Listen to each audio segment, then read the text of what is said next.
যারা ফেসবুকে আসো তারা একটু কমেন্ট করে জানিয়ে দাও যে আমার সাউন্ড ঠিকঠাক মতো শুনতে পাচ্ছ কিনা।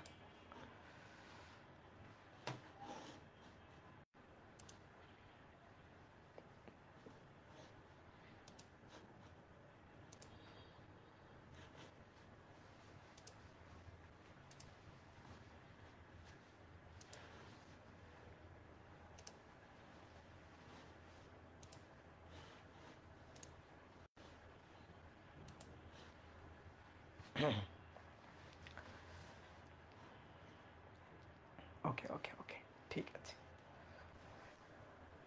তো তোমাদের সকালবেলা ক্লাস হওয়ার কথা ছিল, কিন্তু সকালে একটা গুরুত্বপূর্ণ কাজে আটকে গেছিলাম, সেই কারণে ক্লাসটা নিতে পারি নাই। তবে ক্লাস মিস যাবে না, ক্লাস নিয়ে ফেলবো।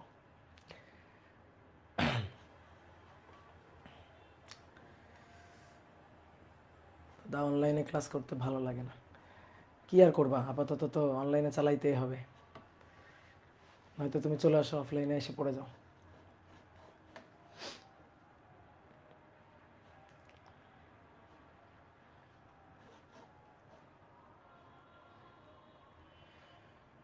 ভাই আপনি গত ক্লাসে বলছিলেন যে চার্জও মুভ করতে পারে, কিন্তু দেখান নাই তো, ওটা প্লিজ দেখাবেন কিভাবে চার্জ মুভ করে। চার্জ মুভ করলেই তো সে চার্জ ক্যারিয়ার, কেন একটা ইলেকট্রন মুভ করতে পারে না? একটা ইলেকট্রন যদি মুভ করে তো ইলেকট্রন কি চার্জ? তো তাহলে সে মুভ করলে সে চার্জ ক্যারিয়ার, চার্জ যখন মুভ করে তখন সে চার্জ ক্যারিয়ার।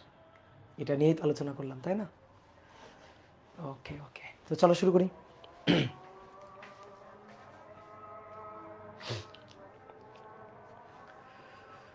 একটু ওয়েট করো, আজানটা শেষ হোক। হ্যাঁ দাদা, আপনার শরীর কি খারাপ? না, শরীর খারাপ না, শরীর ঠিকঠাক, শরীর 100% ঠিকঠাক। দাদা রেকর্ড রাখেন? হ্যাঁ রেকর্ড থাকবে, কোনো সমস্যা নেই। ভাই আজকের টপিক কোনটা? আজকের টপিক হচ্ছে band theory, energy band theory. তো দ্রুত সবাই যুক্ত হয়ে যাও। কোথায় গেছিলেন? তোমাকে তো বলা যাবে না কোথায় গেছিলাম।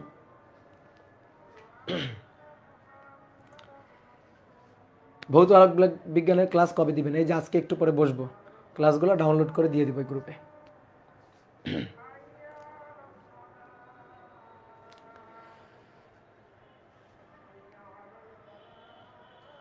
ওকে, তো সবাইকে শুভেচ্ছা জানাচ্ছি আজকের ক্লাসে। আজকে আমরা সেমিকন্ডাক্টর ও ইলেকট্রনিক্স চ্যাপ্টারের দ্বিতীয় ক্লাস করব। গত ক্লাসে আমরা হচ্ছে এই অধ্যায়ের প্রথম ক্লাসে আমরা তিন ধরনের পরিবাহী, অর্ধপরিবাহী, সুপরিবাহী এবং কুপরিবাহী, এদের মধ্যে পার্থক্য বুঝছিলাম, এবং বিশেষ করে পরিবাহী এবং অর্ধপরিবাহীর মধ্যে কি বেসিক পার্থক্য এবং তাপমাত্রার সাথে পরিবহনের, তড়িৎ পরিবহনের কি সম্পর্ক পরিবাহীর ক্ষেত্রে এবং অর্ধপরিবাহীর ক্ষেত্রে, সেইটা নিয়ে আমরা গত ক্লাসে আলোচনা করছিলাম। তো আজকে আমরা নতুন একটা কনসেপ্ট শিখবো, সেটা হচ্ছে band theory, energy band theory. এটা খুবই খুবই খুবই ইম্পর্ট্যান্ট একটা কনসেপ্ট।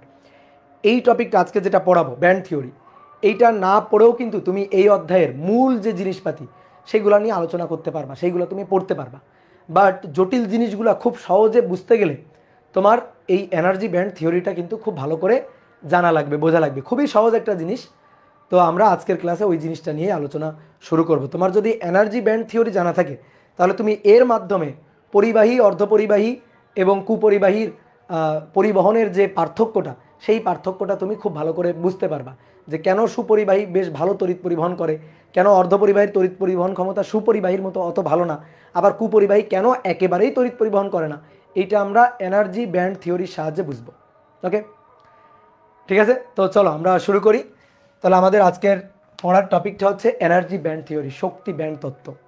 আমরা অনেক সময় দেখবা ওই যে হাতে হচ্ছে অনেকে ব্যান্ড পরে, বা মেয়েরা ওই যে মাথায় ব্যান্ড ইউজ করে না। তো এই ব্যান্ড, ব্যান্ড মানে কি? একটা পরিধি, এরকম একটা পরিধি, একটা ব্যান্ড এটা। তো আমাদের এনার্জির band, energy band, energy band theory. তো কোনো একটা অ্যাটমের কথা যদি আমরা চিন্তা করি, অ্যাটমের নিউক্লিয়াসকে কেন্দ্র করে সুনির্দিষ্ট কক্ষপথে ইলেকট্রন ঘূর্ণায়মান। তো এই ইলেকট্রনগুলা কোন কক্ষপথে আছে, কোন অ্যাটমের কোন কক্ষপথে আছে, তো এইটা যদি আমরা জানি তাহলে আমি ওই অ্যাটমের ওই কক্ষপথের শক্তি কত সেটা কিন্তু হিসাব করতে পারি। এটা আমরা 9 অধ্যায়ে পড়ছি, ঠিক আছে? এর আগে যে আমরা 9 অধ্যায় পড়ছি সেই 9 অধ্যায় কিন্তু আমরা এই জিনিসটা দেখছি। তাহলে ধরো সোডিয়াম অ্যাটম, আমরা সোডিয়ামের কথা চিন্তা করি। তো সোডিয়ামের ইলেকট্রন বিন্যাস, সোডিয়ামের হচ্ছে 11, তো এর ইলেকট্রন বিন্যাস হচ্ছে 2, 8, 10 আর 1, লাস্ট কক্ষপথে একটা ইলেকট্রন আছে। তো আমি যদি এর জন্য ইলেকট্রন বিন্যাসটা আঁকি আর কি, যেভাবে আমরা ইলেকট্রন বিন্যাস কেমিস্ট্রিতে আঁকি, তো সেইভাবে যদি আমরা ইলেকট্রন বিন্যাসটা আঁকি, তাহলে এটা হচ্ছে সোডিয়াম, তার এইটা হচ্ছে প্রথম কক্ষপথ, প্রথম কক্ষপথে ইলেকট্রন আছে, প্রথম কক্ষপথে ইলেকট্রন আছে দুটো, প্রথম কক্ষপথে ইলেকট্রন আছে দুটো। এটা দ্বিতীয় কক্ষপথ, দ্বিতীয় কক্ষপথে ইলেকট্রন থাকবে 8টা, অষ্টক পূর্ণ থাকবে। আর লাস্ট কক্ষপথ, তাতে ইলেকট্রন থাকবে একটা, এই যে লাস্ট কক্ষপথে একটা ইলেকট্রন থাকবে। এটা হচ্ছে সোডিয়ামের ইলেকট্রন বিন্যাস। তো সোডিয়ামের প্রথম কক্ষপথে, দ্বিতীয় কক্ষপথে, তৃতীয় কক্ষপথে ইলেকট্রনের এনার্জি কত সেটা কিন্তু আমরা বের করতে পারি। এটা কিন্তু আমরা 9 অধ্যায় বের করা শিখছি, ইভেন আমরা কেমিস্ট্রিতেও কিন্তু বের করা শিখছি। তো দেখো তো তোমাদের এরকম একটা সূত্র পড়াইছিলাম কিনা, যে কোনো নির্দিষ্ট কক্ষপথে, সুনির্দিষ্ট কক্ষপথে ইলেকট্রনের যে এনার্জি, সেই এনার্জি বের করার সূত্র। ধরো n তম কক্ষপথে ইলেকট্রনের এনার্জি বের করতে চাই, তাহলে তার সূত্র হচ্ছে En, এটা ইকুয়াল টু মাইনাস, শক্তি ঋণাত্মক হবে, minus Z² me⁴ divided by, সূত্র মনে রাখার একটা সিস্টেম শিখাইছিলাম তোমাদের, এই সূত্রগুলা সহজে মনে রাখার সিস্টেম শিখাইছিলাম, যে Z² me⁴, নিচে হচ্ছে 8টা মুরগির বর্গ, তাহলে 8h² ε0² n²। তো এটা ছিল না সূত্র, মনে পড়ে? এটা হচ্ছে এনার্জির সূত্র, টোটাল এনার্জির সূত্র। তো আমরা এবার যদি প্রথম কক্ষপথের এনার্জি চাই, তাহলে এখানে এই n এর মানটা বসাবো 1, বাদ বাকি সবই কনস্ট্যান্ট। আর যেহেতু সোডিয়াম অ্যাটম, তাহলে তার জেড পারমাণবিক সংখ্যাটা এখানে বসবে। যেমন হাইড্রোজেনের জন্য জেড এর মান 1, ঠিক আছে, সোডিয়ামের জন্য তার জেড এর মান বসবে, অক্সিজেনের জন্য জেড এর মানটা বসবে, প্রত্যেকটা মৌলের যে পারমাণবিক সংখ্যাটা সেইটা আমরা এখানে বসাই দিব। ঠিক ক্লিয়ার? তাহলে আমরা এনার্জি পাবো। তো আমরা যদি হাইড্রোজেন অ্যাটমের কথা চিন্তা করি, মনে করে দেখো হাইড্রোজেন অ্যাটমের জন্য, এইচ অ্যাটমের জন্য, তাহলে হাইড্রোজেন অ্যাটমের জন্য জেড এর মান হচ্ছে 1, এন এর মান হচ্ছে 1। এই জেড এর মান এবং এন এর মান যদি 1 বসাই, হাইড্রোজেন অ্যাটমের যদি প্রথম কক্ষপথের ইলেকট্রনের এনার্জি আমরা হিসাব করি, সব মান টান বসায় যদি হিসাব করি, তাহলে আমরা পাই কিন্তু -13.6 ইলেকট্রোভোল্ট, এটা কিন্তু পাই। জেড এর মান 1 বসিয়ে, এন এর মান 1 বসিয়ে। এখন যদি জেড এর মান 1 না হয়, যেমন অক্সিজেনের ক্ষেত্রে, নাইট্রোজেনের ক্ষেত্রে জেড এর মান কি 1 হবে? অক্সিজেনের ক্ষেত্রে 8 হবে, নাইট্রোজেনের ক্ষেত্রে 7 হবে। তাহলে পারমাণবিক সংখ্যা আলাদা আলাদা হবে বিভিন্ন অ্যাটমের জন্য, এবং ভিন্ন ভিন্ন কক্ষপথ। ধরো দ্বিতীয় কক্ষপথ, এন এর মান তখন হবে 2, তৃতীয় কক্ষপথ এন এর মান তখন হবে 3। তাহলে অ্যাটম ভেদে এবং কক্ষপথ ভেদে এনার্জির মান কিন্তু আলাদা হবে। তো সেইটা যদি আমরা হিসাব করতে চাই, একটা জেনারেল ইকুয়েশন যদি বিল্ড আপ করতে চাই, বাদ বাকি দেখো Z² এবং n², এই দুটো বাদ দিয়ে বাদ বাকি সবাই কিন্তু কনস্ট্যান্ট। আর এই বাদ বাকি সব কনস্ট্যান্টের হিসাবকৃত মান হচ্ছে -13.6 ইলেকট্রোভোল্ট, তাই না? বলো, জেড এর মান 1 বসাইছি আর এন এর মান 1 বসাইছি, তার মানে বাদ বাকি সব কনস্ট্যান্টের মানই তো এইটা।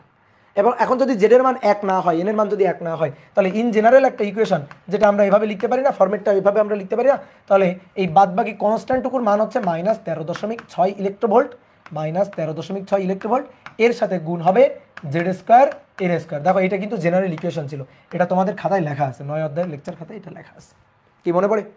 তো এইবার আসো আমরা প্রত্যেকটা কক্ষপথের এনার্জির হিসাব করে একটা গ্রাফ আঁকতে চাই। ধরো মনে করো সোডিয়ামের অ্যাটম, অনেকগুলো অ্যাটম, তো অনেকগুলো অ্যাটমের প্রথম কক্ষপথের ইলেকট্রনটার এনার্জি, দ্বিতীয় কক্ষপথের ইলেকট্রনের এনার্জি, তৃতীয় কক্ষপথের ইলেকট্রনের এনার্জি, এই সব কিছু হিসাব করে আমরা একটা গ্রাফ আঁকতে চাই। তাহলে আমার কাছে অনেকগুলো সোডিয়াম অ্যাটম আছে, ধরো অনেকগুলো সোডিয়াম অ্যাটম আছে, এই একটা সোডিয়াম অ্যাটম আছে, ধরো এই একটা সোডিয়াম অ্যাটম আছে, এই যে 3টা করে কক্ষপথ, 3টা করে কক্ষপথ, এরকম অনেকগুলো সোডিয়াম অ্যাটম আছে, 1 2 3, 3টা করে কক্ষপথ, এরকম অনেকগুলো সোডিয়াম অ্যাটম আছে।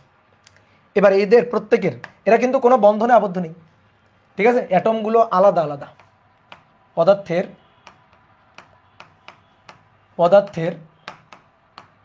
অ্যাটমগুলো আলাদা আলাদা আছে, বন্ধনে আবদ্ধ নেই আর কি। মানে সোডিয়ামের এই অ্যাটমগুলো ধাতব বন্ধনে আবদ্ধ নেই, এটা আলাদা একটা অ্যাটম, এটা আলাদা একটা অ্যাটম, এটা আলাদা একটা অ্যাটম, আলাদা আলাদা আছে, এদের মধ্যে কোনো ইন্টার কানেকশন নাই, ঠিক আছে, মিউচুয়াল কোনো কানেকশন এদের নাই। তাহলে পদার্থের অ্যাটমগুলো যদি আলাদা আলাদা থাকে, তাহলে আমরা আলাদা আলাদা রেখে এদের একটা এনার্জির গ্রাফ আঁকতে চাই। তাহলে আমরা ওয়াই অক্ষে নিব হচ্ছে এনার্জি, ঠিক আছে, ওয়াই অক্ষে নিব এনার্জি, আর ধরো এক্স অক্ষে নিব কোন অ্যাটমের এনার্জি নিচ্ছে, সেই অ্যাটম কততম অ্যাটম আর কি, সেটা। তাহলে এইটা হচ্ছে আমাদের এক্স অক্ষ। তাহলে এইভাবে আমরা একটা গ্রাফ আঁকবো। তাহলে খুব ভালো করে খেয়াল করবা। দেখো, বলো প্রত্যেকটা অ্যাটমের প্রথম কক্ষপথের, সোডিয়ামের অ্যাটম কিন্তু সবগুলা, এদের প্রথম কক্ষপথের ইলেকট্রনের এনার্জি চাই। তাহলে এখানে তিনটা আছে, কার প্রথম কক্ষপথের ইলেকট্রনের এনার্জি বেশি হবে আর কার কম হবে বলো, নিজেরা একটু বুঝে বুঝে বলো। আলাদা আলাদা আছে অ্যাটমগুলা, সবগুলা সোডিয়াম অ্যাটম, সবগুলারই প্রথম কক্ষপথের ইলেকট্রনটার এনার্জি, প্রথম কক্ষপথের ইলেকট্রনটার এনার্জি। তাহলে বলো আলাদা আলাদা হওয়ার কোনো সম্ভাবনা আছে? না, অবশ্যই একই হবে। তাহলে সবগুলোর প্রথম কক্ষপথের ইলেকট্রনের এনার্জি E1। এই সূত্র দিয়ে হিসাব করবা, জেডের মান বসাবা, এনের মান বসাবা, বসাইলে মাইনাস কিছু একটা পাবো, কিছু একটু ইলেকট্রোভোল্ট আমরা পাবো। আমাদের মান এখন হিসাব করা টার্গেট না। তাহলে আমরা এর জন্য যা পাবো E1 এর মান প্রথম কক্ষপথের, এর জন্য একই মান পাবো, এর জন্য একই মান পাবো। তাহলে E1 সবার জন্য সেম হবে, তাহলে সবার সেমই হবে। ঠিক আছে, সবার কিন্তু সেম একটা মান পাওয়া যাবে। তো এরকম আমি তো 3টে অ্যাটম আঁকছি, এরকম 30,000 অ্যাটম আছে, ধরো 30,000, 3 লক্ষ অ্যাটম আছে। তাহলে সবগুলো অ্যাটমের এনার্জি নিয়ে আমি বসাইতে চাই। তাহলে ধরো সেই এনার্জির মানটা হচ্ছে E1, এনার্জির মানটা হচ্ছে E1, এটা এই হচ্ছে সেই মানটা। ধরো এখানে সেই মানটা লেখা আছে, যে মানটা আমি হিসাব করে পাচ্ছি, জেডের মান এবং এনের মান বসিয়ে যে মানটা আমি হিসাব করে পাচ্ছি, সেই মানটা E1টা এখানে লেখা আছে। এবার প্রথম অ্যাটমের জন্য E1, দ্বিতীয় অ্যাটমের জন্য দ্বিতীয় অ্যাটমের এই যে দ্বিতীয় অ্যাটমের প্রথম কক্ষপথের, প্রথম অ্যাটমের প্রথম কক্ষপথের, তৃতীয় অ্যাটমের প্রথম কক্ষপথের বসাবো। তাহলে প্রথম অ্যাটমের প্রথম কক্ষপথের এনার্জি E1, দ্বিতীয় অ্যাটমটার প্রথম কক্ষপথের এনার্জি ওই একই এনার্জি E1, তৃতীয় অ্যাটমটার প্রথম কক্ষপথের এনার্জি E1, চতুর্থ অ্যাটমটার প্রথম কক্ষপথের এনার্জি E1 সেম হবে। এইভাবে সবগুলো অ্যাটমের জন্য সেম মান আমি পাবো না? বলো তো, সবগুলো অ্যাটমের জন্য বলো এরকম সেম মান আমি পাবো কিনা, তাই না? তাহলে এটা ধরো কয়টা অ্যাটমের জন্য আঁকছি, 1 2 3 4 5 6 7 8 9 10 11টা। এরকম 11 লক্ষ অ্যাটমের জন্য যদি আঁকতে হয়, ধরো এতটুকু কাগজ দেওয়া হয়েছে, তোমার কাগজ দেওয়া হয়েছে এতটুকু কাগজের মধ্যে তুমি 11 লক্ষ অ্যাটমের জন্য এই ফোঁটাগুলা দিবা। তাহলে ফোঁটাগুলা যদি দিতে চাও এতটুকুর মধ্যে যদি দিতে হয়, তাহলে দেখো তো এরকম হয়ে যাবে না? এরকম ফোঁটা হয়ে যাবে না? তাও কয়েকটা আঁকছি আমি, আরও যদি দিতে হয় তাহলে এরকম হয়ে যাবে না? বলো আমি কি পাচ্ছি এখানে?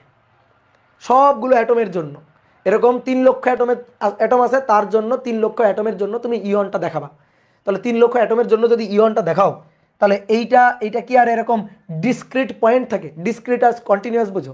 ডিসক্রিট মানে আছে নেই এরকম হচ্ছে ডিসক্রিট। ঠিক আছে, এই যে এই ফোঁটাগুলো হচ্ছে ডিসক্রিট। আর কন্টিনিউয়াস কি? কন্টিনিউয়াস হচ্ছে এইটা। তাহলে তুমি বলো তো আমি কন্টিনিউয়াস পাবো না ডিসক্রিট পাবো? তাহলে একটা লাইন টেনে দিব, তাই না? একটা লাইন টেনে দিব এখানে এনার্জিটা দেখাইতে গিয়ে জাস্ট একটা লাইন টেনে দিব যে সবগুলো অ্যাটমের জন্য এই যে এনার্জি E1। ওকে, এবার আসো এই সবগুলো অ্যাটমের দ্বিতীয় কক্ষপথে চলে যাব। তাহলে এনের মান এবার কত বসবে? 2। ঠিক আছে, এনের মান বসবে 2। তাহলে পারমাণবিক সংখ্যা বসাবো, এনের মান বসাবো এবার 2। বসাইলে এবার দ্বিতীয় কক্ষপথে যে ইলেকট্রনগুলো আছে, তাদের যে এনার্জি পাবো E2। বলো E2 সবার জন্য সেম হবে না কারোর জন্য বেশি হবে কারোর জন্য কম হবে? বলো, এটাও সবার জন্য সেম হবে, তাহলে এটাও সবার কি হবে? সেম হবে। কি ক্লিয়ার? তাহলে সবার জন্য এবার দ্বিতীয় কক্ষপথের এনার্জির মানটা একটু বেশি হবে। এইটা হচ্ছে E2, এটা হচ্ছে দ্বিতীয় কক্ষপথের। ঠিক আছে, দ্বিতীয় কক্ষপথের এনার্জির মানটা হচ্ছে E2, এটা দ্বিতীয় কক্ষপথের। তাহলে দ্বিতীয় কক্ষপথের জন্য এরকম অনেকগুলো অ্যাটমের জন্য এরকম ফোঁটা পাবো। তাহলে সেইগুলো যদি কন্টিনিউয়াস হয় তাহলে একটা রেখা টেনে দিব, একটা লাইন টেনে দিব, এরকম একটা লাইন মতো হবে। কি, তাই না? বোঝা গেছে? E2টা অবশ্যই বেশি হবে, কারণ দ্বিতীয় কক্ষপথের ইলেকট্রনের এনার্জিটা বেশি হবে। তুমি মান বসাও, মান বসাইলেও টের পাবা। ঠিক আছে, সামনে মাইনাস থাকবে কিন্তু মানটা তো বেশি হবে। ঠিক আছে, মানে মাইনাস সহ ধরেই মানটা কিন্তু বেশি হবে। যেমন যদি তোমাকে বলা হয়, বলো -2 আর -1 কোনটা বেশি? বলো -2 আর -1 কোনটা বেশি? তাহলে -1টা বেশি। ঠিক আছে, আর -2টা কম। তো ঠিক তেমনি এনের মান যখন বাড়তে থাকবে তখন দেখো এটা হচ্ছে নিচে এনের মানটা বাড়তেছে, তাহলে এনের মানটা বাড়তে থাকলে এই মানটা কমতে থাকবে, কিন্তু সামনে আছে মাইনাস। তাহলে মানটা কমতে থাকবে কিন্তু সামনে মাইনাস আছে, সুতরাং বাড়তে থাকবে, এনার্জি কিন্তু বাড়তে থাকবে। বোঝো আমার কথা? বোঝো? যেমন -2 আর -1, তো কোনটা বেশি? -1টা বেশি। তো ঠিক তেমনিভাবে যেহেতু এনার্জি যেহেতু মাইনাস, তাহলে বেশি হবে, E2 এর মানটা বেশি হবে। অনেকে ভাবে কি, ভাই এনের মান বাড়ালে তো বুঝে গেল, অনেকে ভাবে ভাই এনের মান বাড়ালে তো এনার্জি কমে যাবে। তাহলে তুমি বোঝো না, সামনে একটা মাইনাস আছে। তাহলে এন এর মান বাড়াতে থাকলে ধরো আগে ছিল -2, এন এর মান বাড়ালো -1 হলো, তাহলে এনার্জি বাড়লো, এন এর মান বাড়লে এনার্জি বাড়লো। ঠিক আছে, তাহলে এই কনসেপ্টটা ক্লিয়ার রাখবা, এটা নিয়ে অনেকের সমস্যা হয়। তাহলে এইটা হচ্ছে E2। সেম একইভাবে আমরা E3 পাবো, এটা হচ্ছে E3। সেম একইভাবে E4 পাবো, কিন্তু এর তো তিনটা কক্ষপথ, সোডিয়ামের জন্য 3টা কক্ষপথ, তাহলে 3টা 3-এ শেষ, এরপরে আর পাবো না, এরপর আর কিন্তু কোনো কক্ষপথ পাওয়া যাবে না। তাহলে এরকম একটা গ্রাফ আমরা পাবো, এনার্জির এরকম একটা গ্রাফ পাবো। কিন্তু আমরা তো কোনো ব্যান্ড পাইলাম না, এনার্জি লাইন পাইলাম। লাইন আর ব্যান্ড ভালো করে বোঝো, দিস ইজ লাইন আর দিস ইজ ব্যান্ড। তাহলে ব্যান্ড আর লাইনের মধ্যে পার্থক্য কি? লাইন ওর কোনো পরিধি নেই, জাস্ট একটা ফিক্সড মান। কিন্তু ব্যান্ডের একটা পরিধি আছে, এই যে পরিধি আছে। ধরো এটা লাইনের একটা ফিক্সড মান, ধরো 5 ইলেকট্রোভোল্ট, ধরো -5 ইলেকট্রোভোল্ট, ওকে, একটা ফিক্সড মান। কিন্তু যেটা ব্যান্ড তার একটা পরিধি থাকবে, ধরো -5 ইলেকট্রোভোল্ট, সেইখান থেকে -7 ইলেকট্রোভোল্ট, এই যে একটা ব্যান্ড, একটা পরিধি, এনার্জির একটা ব্যান্ড থাকবে, যে এত থেকে এত, -5 থেকে -7, বা ধরো -5 থেকে উপরের দিকে তো মাইনাস মানটা কমবে, তাহলে -5 থেকে ধরো -3 ইলেকট্রোভোল্ট, এইটা হচ্ছে এনার্জির একটা ব্যান্ড। কি বুঝলা এনার্জির ব্যান্ডের কথা? বুঝছো? তা আমরা এখানে তুমি বলো ব্যান্ড পাইলাম না লাইন পাইলাম? লাইন পাইলাম, কিন্তু এখানে কি লিখছি? Energy band theory. ব্যান্ড কেন পাইলাম না? আমরা তো লাইন পাইলাম, তাহলে এনার্জি ব্যান্ড থিওরি কোত্থেকে আসলো? তাহলে এইবার শোনো, দেখো তুমি যে কাজটা করছো সেটা হচ্ছে এই সোডিয়াম অ্যাটমটার সাথে এই সোডিয়াম অ্যাটমের কোনো সম্পর্ক নেই, এরা ফ্রি অ্যাটম, আলাদা আলাদা, কারোর সাথে কোনো সম্পর্ক নেই। এই কারণে কি করছে, এদের সাথে এর কোনো বন্ধন টন্ধন কিছু তৈরি হয়নি, কোনো মিউচুয়াল ইন্টারকানেকশন তৈরি হয়নি, সুতরাং এনার্জির কোনো আদান প্রদান হওয়ার কোনো সুযোগ নেই। কিন্তু সোডিয়ামের একটা ক্রিস্টাল বা একটা ধাতব পাতের কথা চিন্তা করে দেখো, বলো সোডিয়াম ধাতব পাতে বা সোডিয়ামের একটা ক্রিস্টালে সেখানে কি একটা সোডিয়াম পাওয়া যাবে? একটা অ্যাটম জাস্ট থাকবে না, অনেকগুলো অ্যাটম একসাথে থাকবে। তাহলে অনেকগুলো অ্যাটম যখন একসাথে একটা ধাতব বন্ধনে থাকবে, তখন ভাই তাদের মধ্যে, সেই অ্যাটমগুলোর মধ্যে একটা মিউচুয়াল ইন্টারকানেকশন তৈরি হবে। তখন তারা কি করবে? এনার্জির আদান প্রদান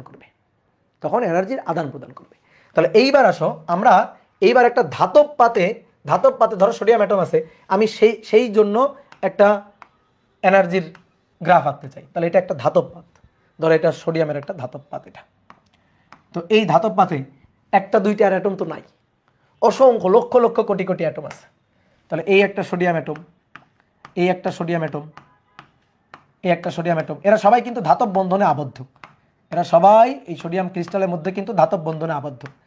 এবার কিন্তু একটার সাথে আরেকটা সম্পর্ক আছে, ঠিক আছে? তাহলে সোডিয়াম ধাতব পাত, এটা সোডিয়ামের একটা ধাতব পাত,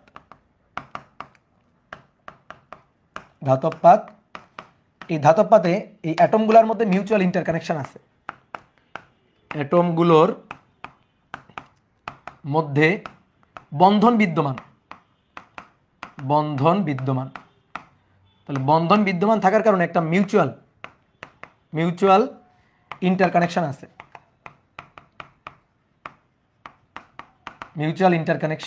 আছে, সো মিউচুয়াল ইন্টারকানেকশন থাকার কারণে এনার্জির আদান প্রদান হবে, এনার্জি বিনিময়ের সুযোগ আছে, বিনিময়ের সুযোগ রয়েছে, কিন্তু যেটা আগে ছিল না, সুযোগ রয়েছে কিন্তু আগে কিন্তু এটা ছিল না, আগে কিন্তু শক্তির আদান প্রদানের কোনো সুযোগ ছিল না, ঠিক আছে? এইবার আসো দেখো, এইবার যদি তোমাকে বলা হয় নাও এবার তুমি গ্রাফ আঁকো, তাহলে ঠিক একইভাবে দেখো, এবার যদি তোমাকে বলা হয় নাও গ্রাফ আঁকো, তাহলে ঠিক একইভাবে এটা হচ্ছে এনার্জি আর এটা হচ্ছে কোন অ্যাটমের। তাহলে এইভাবে এরকম কতগুলো অ্যাটম আছে, অনেকগুলো অ্যাটম আছে, ঠিক আছে? নাম দিলে ধরো A atom, B atom, C atom, D atom, E atom, F atom, অনেকগুলো অ্যাটম আছে, প্রথম দ্বিতীয় তৃতীয় চতুর্থ পঞ্চম, অনেকগুলো অ্যাটম নাম দেওয়া যায়, এদেরকে নামকরণ দেওয়া যায়। এবার আমি এরকম প্রত্যেকটা অ্যাটমের জন্য এইবার আমি প্রথম কক্ষপথের ইলেকট্রনের এনার্জি হিসাব করব। ওই যে এনার্জির যে সূত্র, E equal to minus Z square m e to the power 4 divided by 8 h square epsilon naught square n square. এখান থেকে যদি হিসাব করি, হিসাব করে তো ফিক্সড মান পাবো, এখান থেকে হিসাব করলে তো ফিক্সড মান পাবো, ঠিক আছে? কিন্তু বাস্তবে এবার দেখা যাবে কি, বাস্তবে হবে কি, বাস্তবে মান একটু কম বেশি হতে পারে, সামান্য, তাও খুব বেশি না, সামান্য একটু কম বেশি হওয়ার সুযোগ থাকবে, কম বেশি হতে পারে। কেন হতে পারে? কারণ এবার একটা মিউচুয়াল ইন্টারকানেকশন এদের মধ্যে আছে অ্যাটমগুলোর মধ্যে। তাহলে তুমি ধরো এই অ্যাটমের প্রথম কক্ষপথের ইলেকট্রনের এনার্জি হিসাব করলা, হিসাব করে তুমি একটা ফিক্সড মান পাইলা, ধরো একটা ফিক্সড মান পাইলা, সেই ফিক্সড মানটা হচ্ছে এইটা।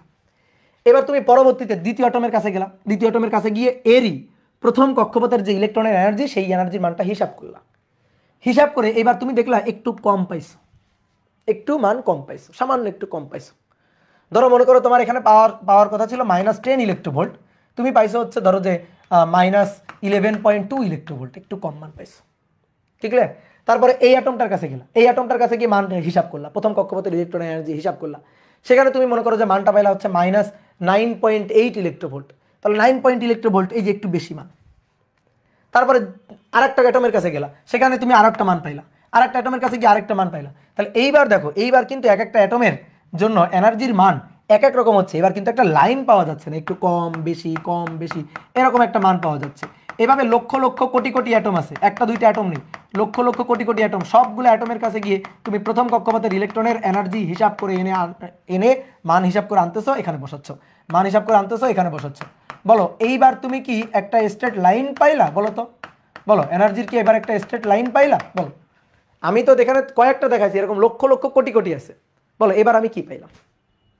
বলো এবার কি এনার্জির একটা জাস্ট একটা ফিক্সড মান পাইলাম?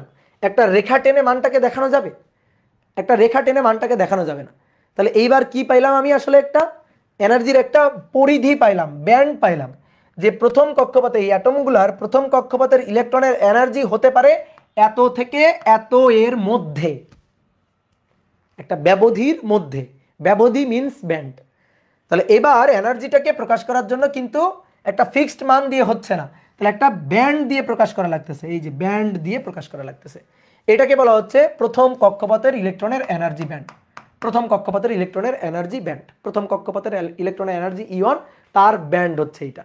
তাহলে একটা একটা মানের ব্যবধি পাবো, ধরো -10 ইলেকট্রোভোল্ট থেকে ধরো -9 ইলেকট্রোভোল্ট, এই যে এই পরিধির মধ্যে এনার্জিগুলো থাকবে। বুঝলা? একটা উদাহরণ দিই তোমাদের। ধরো মনে করো সাপোজ তোমাদের কয়েকজন বন্ধু, ধরো ধরো আমার ক্লাসে যারা পড়ো, যারা হোমওয়ার্ক করো নাই, ঠিক আছে, এরকম কয়েকজনকে আমি ধরছি, হোমওয়ার্ক করো না, এরকম ধরো 10 জন। এবার এই 10 জনকে মনে করো যে আমি হোমওয়ার্ক করো নাই এই শাস্তি হিসাবে জেলখানায় আটকে রাখছি। তো জেলখানায় আটকে রাখছি, এক একটা মনে করো যে মানে রুমে এক একজন করে আটকে রাখছি, যে একদিন তোমরা আটকা থাকবা। ঠিক আছে? এক একটা রুমে এক একজন করে আটকে রাখছি। তাহলে এক একটা রুমে এক একজন, ঠিক আছে, এই একটা রুমে একজন, এই একটা রুমে একজন, এই একটা রুমে একজন, এরকম এক একজনকে এক একটা রুমে রাখছি। এবং তোমাদের খরচপাতি হইতে পারে, এই কারণে আমি বলছি যে নাও তোমারে আমি মনে করো 10 টাকা দিলাম, ঠিক আছে, সবাইকে 10 টাকা করে দিলাম, যে তোমাদের 10 টাকা দিলাম, তোমাকে 10 টাকা দিলাম, এইভাবে সবাইকে 10 টাকা করে দিছি, 10 টাকা করে দিয়ে আটকে রাখছি। এবার তুমি তো বদ্ধ হয়ে আসো, তুমি তো আটকা আসো, ঠিক আছে, তুমি কারোর সাথে কারো তো মুখ দেখা দেখি নাই। তাহলে এই অবস্থায় বলো, পরের দিন সকালবেলা এসে আমি সবাইকে ডাকলাম, ডেকে বললাম এই আসো, সবাই আসো, এদিকে আসো, এবার বলো তোমার কাছে কত টাকা আছে? এর কাছে জিজ্ঞেস করলাম যে এর কাছে কত টাকা আছে? ও বললো 10 টাকা। এর কাছে কত টাকা আছে? 10 টাকা। এর কাছে কত টাকা আছে? 10 টাকা। এর কাছে কত টাকা আছে? 10 টাকা। সবার কাছে কিন্তু 10 টাকা। আমি তোমাকে 10 টাকা দিয়েছিলাম, তুমি কিন্তু 10 টাকা খরচ করার জায়গা পাওনি। 10 টাকা খরচ করার জায়গা পাইছো? বলো পাইছো না? তুমি খরচ করবা কেমনে? তোমাকে তো আটকায় রাখছি আমি, তুমি তো কারোর সাথে মিউচুয়াল ইন্টারকানেকশনে যাইতে পারতেছো না। তাহলে তুমি টাকা পয়সার একটু লেনদেন করতে পারতা, আদান প্রদান করতে পারতা। তাহলে সবাইকে দেওয়া হয়েছে 10 টাকা, সবার কাছে আসেও 10 টাকা, কোনো খরচ নাই। পরের দিন এসে আমি সবাইকে যদি জিজ্ঞেস করি কত টাকা আছে তোমাদের কাছে, সবাই বলবে কিন্তু 10 টাকা। আমি তাড়াতাড়ি একটা খাতা কলম নিয়ে সবার কাছে যেহেতু 10 টাকা আছে, তাহলে প্রথম জন, দ্বিতীয় জন, তৃতীয় জন জিজ্ঞেস করতেছে, এই প্রথম জন কত টাকা আছে? বললো 10 টাকা। দ্বিতীয় জন কত টাকা আছে? 10 টাকা। তৃতীয় জন কত টাকা আছে? 10 টাকা। চতুর্থ জন কত টাকা আছে? 10 টাকা। সবার কাছে 10 টাকা, একটা স্ট্রেট লাইন। ঠিক আছে? সবার কাছে আছে 10 টাকা, একটা স্ট্রেট লাইন। ঠিক আছে? এইবার আসো, এইবার তোমাদের এই সব কয়জনকে একসাথে মনে করো একটা ওই যে পদ্মার পাড়ে পিকনিকে পাঠানো হয়েছে, যে যাও এবার পিকনিক করে আসো সবাই একসাথে যায়। তো যখন একসাথে করা হয়েছে, এইবার তুমি একসাথে হইলেই মনে করো যে টাকা পয়সা আদান প্রদান হবে, টাকা পয়সা আদান প্রদান হবে, বিভিন্নভাবে আদান প্রদান হবে। ধরো কেউ একজন মনে করো তোমাদের মধ্যে কেউ একজন কয়েকটা বাদাম নিয়ে ধরো বাদামের বিজনেস করা শুরু করে দিচ্ছে, বাদাম। তো তুমি তার কাছ থেকে মনে করো যার কাছে 10 টাকা আছে, ঠিক আছে, সে কি করলো, কারো কাছ থেকে, অন্য কারো কাছ থেকে কি করলো, 2 টাকার বাদাম কিনে খাইলো। তাহলে তখন এরে দিল 2 টাকা। ওকে, তাহলে এর কাছে টাকা এখন কত? 8 টাকা। 8 টাকা। আর এর কাছে এখন টাকা কত? এর কাছে টাকা এখন 12 টাকা। তাহলে 8 টাকা 12 টাকা, টাকা 2 টাকার আদান প্রদান হয়ে গেছে।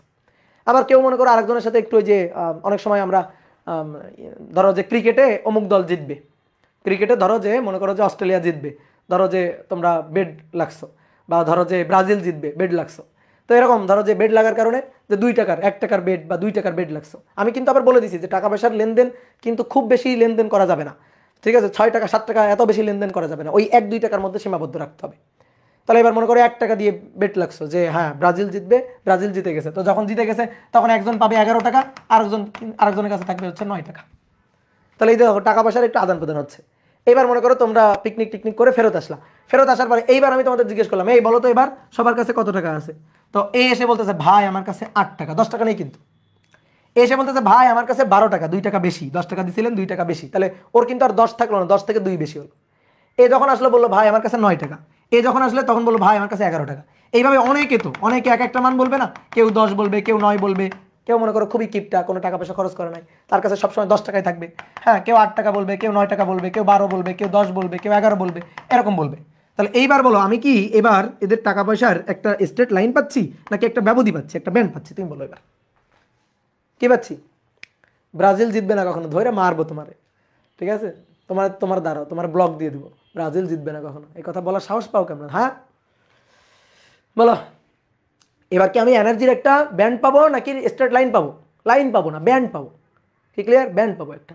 তাহলে এই যে এই ঘটনাটা এখানে ঘটতেছে, এরা মিউচুয়াল ইন্টারকানেকশনে আছে, ধাতব বন্ধনে আবদ্ধ হয়ে মিউচুয়াল ইন্টারকানেকশনে আছে, শক্তির আদান প্রদানের সুযোগ আছে। তো শক্তির আদান প্রদানের সুযোগ থাকার কারণে তখন আমরা এনার্জির একটা ব্যান্ড পাবো, ঠিক আছে? তাহলে এইটাকেই বলা হচ্ছে এনার্জি ব্যান্ড। তাহলে এটা হচ্ছে প্রথম কক্ষপথের ইলেকট্রনের এনার্জি ব্যান্ড। ঠিক একইভাবে দ্বিতীয় কক্ষপথের ইলেকট্রনের যারা ধরো দোতলায় থাকে, ধরো একটা বাসে করে তোমাদের পিকনিকে পাঠাইছিলাম, তোমরা হচ্ছে একতলায় আসো, ঠিক আছে, তোমরা নিচতলায় আসো, আর যারা বাসের দোতলায় আছে তারা একটু বড় লোক, তাদেরকে 20 টাকা দেওয়া হয়েছিল। তো ওরা কি করবে? 20 টাকা থেকে 2 টাকা, হ্যাঁ, বা 1 টাকা আদান প্রদান করবে। তাহলে কারো 21 টাকা, হ্যাঁ, কারো 19 টাকা, কারো 18 টাকা, কারো 22 টাকা, এরকম হবে, ঠিক আছে? তারা দোতলায় আছে, তো দোতলা মানে দ্বিতীয় কক্ষপথ। তাহলে দ্বিতীয় কক্ষপথের ওদেরকে আমি ডাকলাম, যে যারা দোতলায় করে ধরো পিকনিকে গেছিলো, দোতলা বাসে দোতলায় করে যারা পিকনিকে গেছিলো তাদেরকে ডাকলাম যে আসো, তোমরা আসো, এবার বলো কার কাছে কত টাকা আছে। তাহলে ওরা যখন কার কাছে কত টাকা আছে সেটা যখন বলবে, তখন ওই 19, 18, 20, 22, 21 এরকম বলবে না? তাহলে তারও কি আমি একটা ব্যান্ড পাবো। তাহলে সেইটা হচ্ছে দ্বিতীয় কক্ষপথের ইলেকট্রনের এনার্জি ব্যান্ড। কি বুঝলা ব্যান্ড কি জিনিস? তাহলে দ্বিতীয় কক্ষপথের ইলেকট্রনের এনার্জি ব্যান্ড হচ্ছে এটা, এটা হচ্ছে দ্বিতীয় কক্ষপথের ইলেকট্রনের এনার্জি ব্যান্ড, এটা হচ্ছে E2। এইভাবে সোডিয়ামের তো 3টা, তাহলে আরো একটা থাকবে, এটা হচ্ছে তৃতীয় কক্ষপথের ইলেকট্রনের এনার্জি ব্যান্ড E3। তো এটাকেই বলা হচ্ছে এনার্জি ব্যান্ড, এনার্জি ব্যান্ড তত্ত্ব। ওকে, তাহলে আমরা প্রত্যেকটা ব্যান্ডে এনার্জির একটা লো পয়েন্ট, একটা হাই পয়েন্ট পাচ্ছি, যে এটা হচ্ছে লোয়ার পয়েন্ট, এটা হচ্ছে হায়ার পয়েন্ট, মানে এর মধ্যে এই ব্যবধির মধ্যেই থাকবে, মানটা এই ব্যবধির মধ্যেই থাকবে। তাহলে এটা E1, এটা E2 এর ব্যবধি, এটা E3 এর ব্যবধি, এইভাবে চলতে থাকবে। যদি আরও মনে করো যে অনেকগুলো কক্ষপথ থাকে তাহলে ডট ডট ডট উপরে উঠতে থাকবে। লাস্ট কক্ষপথ যেটা, যেমন সোডিয়ামের জন্য 3 নম্বরটা হচ্ছে এই কক্ষপথটা হচ্ছে শেষ কক্ষপথ। এই শেষ কক্ষপথের আর একটা সুন্দর নাম আছে, শেষ কক্ষপথ। এটাকে শেষ কক্ষপথ থেকে বলা হয় যোজ্যতা স্তর, তাই না? বলো কি বলা হয়? যোজ্যতা স্তর, যোজনী কক্ষপথ বলা হয় শেষ কক্ষপথকে। তাহলে শেষ কক্ষপথকে আমরা এটাকে যোজন ব্যান্ড বলতে পারি। শেষ কক্ষপথের এনার্জিটাকে যেহেতু যোজনী কক্ষপথ বলা হয়, এই কারণে এটাকে যোজন ব্যান্ডও বলে। তাহলে শক্তিটাকে বলা হয় তখন যোজন ব্যান্ড, লাস্ট কক্ষপথের। ওকে, কি ক্লিয়ার? 20 টাকা দিয়ে বাসে করে পিকনিক, হ্যাঁ 20 টাকায় অনেক কিছু, 20 টাকা দিয়ে বাসে করে পিকনিক। কি ক্লিয়ার? বলো বুঝছো এনার্জি ব্যান্ড বুঝছো? তাহলে আসো আমরা একটু সুন্দর করে চিত্রটা তাহলে আঁকি। তাহলে ধরো কোনো একটা অ্যাটমের জন্য, কোনো একটা পদার্থের জন্য, যে কোনো ধাতব পদার্থ বা অর্ধপরিবাহী যে কারোর জন্য আমরা যদি এনার্জি ব্যান্ড আঁকি, তাহলে এনার্জি ব্যান্ডটা দেখতে এরকম হবে। এবার দেখো আমি একটু চালাকি করব, প্রযুক্তির সাহায্য নিয়ে আঁকবো, বুঝলা?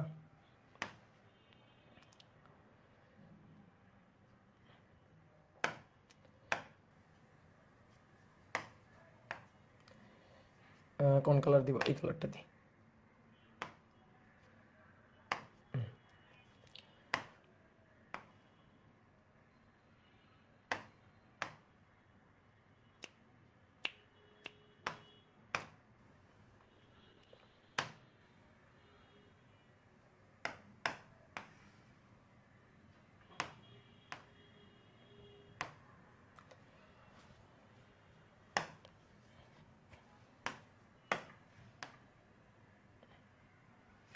এই যে এরকম চলতে থাকবে। তাহলে এটা হচ্ছে প্রথম কক্ষপথ E1, এটা দ্বিতীয় কক্ষপথ E2। এবার দেখো ডট ডট ডট,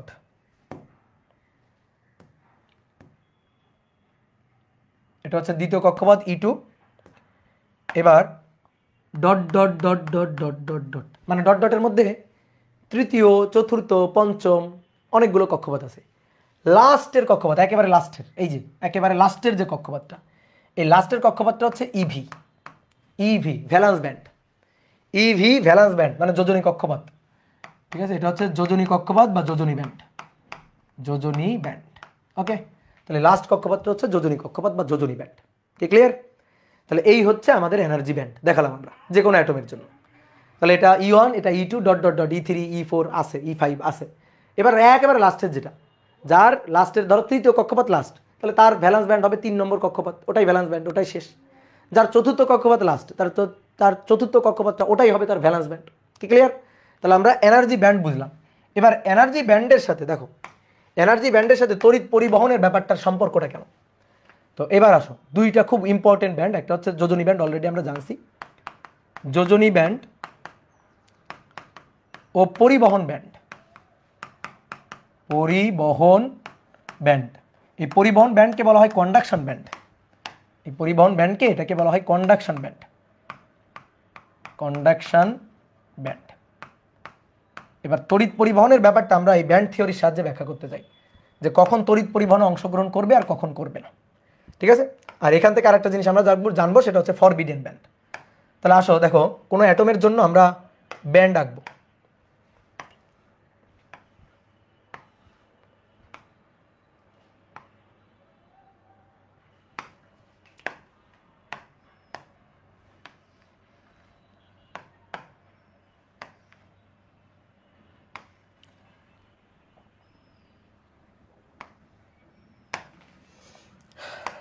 তাহলে আমার মতো করে এঁকে ফেলো সুন্দর করে।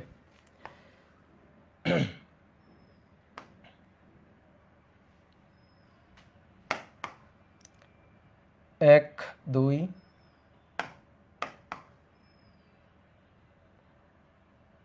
3, আপাতত 3টা থাকুক। এটাকে নীল কালি দিলাম।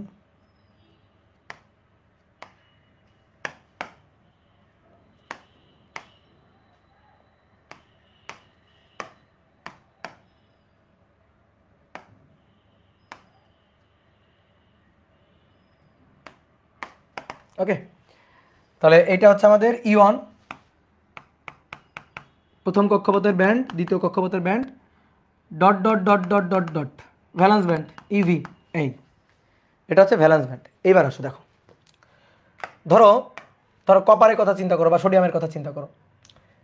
তো কপারের লাস্ট কক্ষপথে একটা ইলেকট্রন, ওই একটা ইলেকট্রনকে সে ছেড়ে দিবে। বা সোডিয়ামের কথাই চিন্তা করো, সোডিয়াম, এই যে সোডিয়াম ধাতু, সোডিয়াম ধাতুর লাস্ট কক্ষপথে একটা ইলেকট্রন আছে, এই যে এটা লাস্ট কক্ষপথে ইলেকট্রনটা আছে। তাহলে এবার খুব ভালো করে বুঝবা, প্রথম কক্ষপথের ব্যান্ড হচ্ছে এটা E1। ওকে, দ্বিতীয় কক্ষপথের ইলেকট্রনের এনার্জির ব্যান্ড, এই যে ইলেকট্রনগুলা তাদের এনার্জির ব্যান্ড, এটা হচ্ছে E2 গেল, E2 ব্যান্ড গেল। তারপরে 3 নম্বর কক্ষপথ, এটা হচ্ছে যোজনী কক্ষপথ, এটা হচ্ছে যোজনী কক্ষপথ, যোজন ব্যান্ড। তাহলে যোজন ব্যান্ড 3 নম্বর কক্ষপথের ইলেকট্রনের এনার্জি হচ্ছে এটা সোডিয়ামের জন্য 3 নম্বর কক্ষপথ। ওকে, কি ক্লিয়ার? এইবার আসো বোর্ডে দেখো, এইবার যখন এই ইলেকট্রনটা মুক্ত হয়ে যাবে, এই ইলেকট্রন যখন মুক্ত হয়ে যাবে, ফ্রি হয়ে যাবে, ইলেকট্রন এই এই ভ্যালেন্স ব্যান্ডে আর নাই, মুক্ত হয়ে চলে আসছে, ফ্রি ইলেকট্রন হয়ে গেছে। বড় ফ্রি ইলেকট্রন মানে কি? ফ্রি ইলেকট্রন এটা মানে কি? ফ্রি ইলেকট্রন কি হিসাবে কাজ করবে? চার্জ ক্যারিয়ার হিসাবে কাজ করবে। ফ্রি ইলেকট্রন হবে চার্জ ক্যারিয়ার, কারণ সে ফ্রি। সে এখন ওই ধাতব ক্রিস্টালের মধ্যে, এই যে ধাতব ক্রিস্টাল, এই যে সোডিয়াম, এই ধাতব ক্রিস্টালের মধ্যে ধরো এখান থেকে একটা ইলেকট্রন চলে আসছে, তাহলে এটা এখন সোডিয়াম প্লাস, Na প্লাস হয়ে গেছে, Na প্লাস হয়ে গেছে। আর এই যে ইলেকট্রনটা ফ্রি, তখন কি করবে? ধাতব পাতে ইলেকট্রনটা ফ্রিলি মুভ করতে পারবে, তাহলে সে চার্জ ক্যারিয়ার, সে তড়িৎ পরিবহনে অংশগ্রহণ করতে পারবে।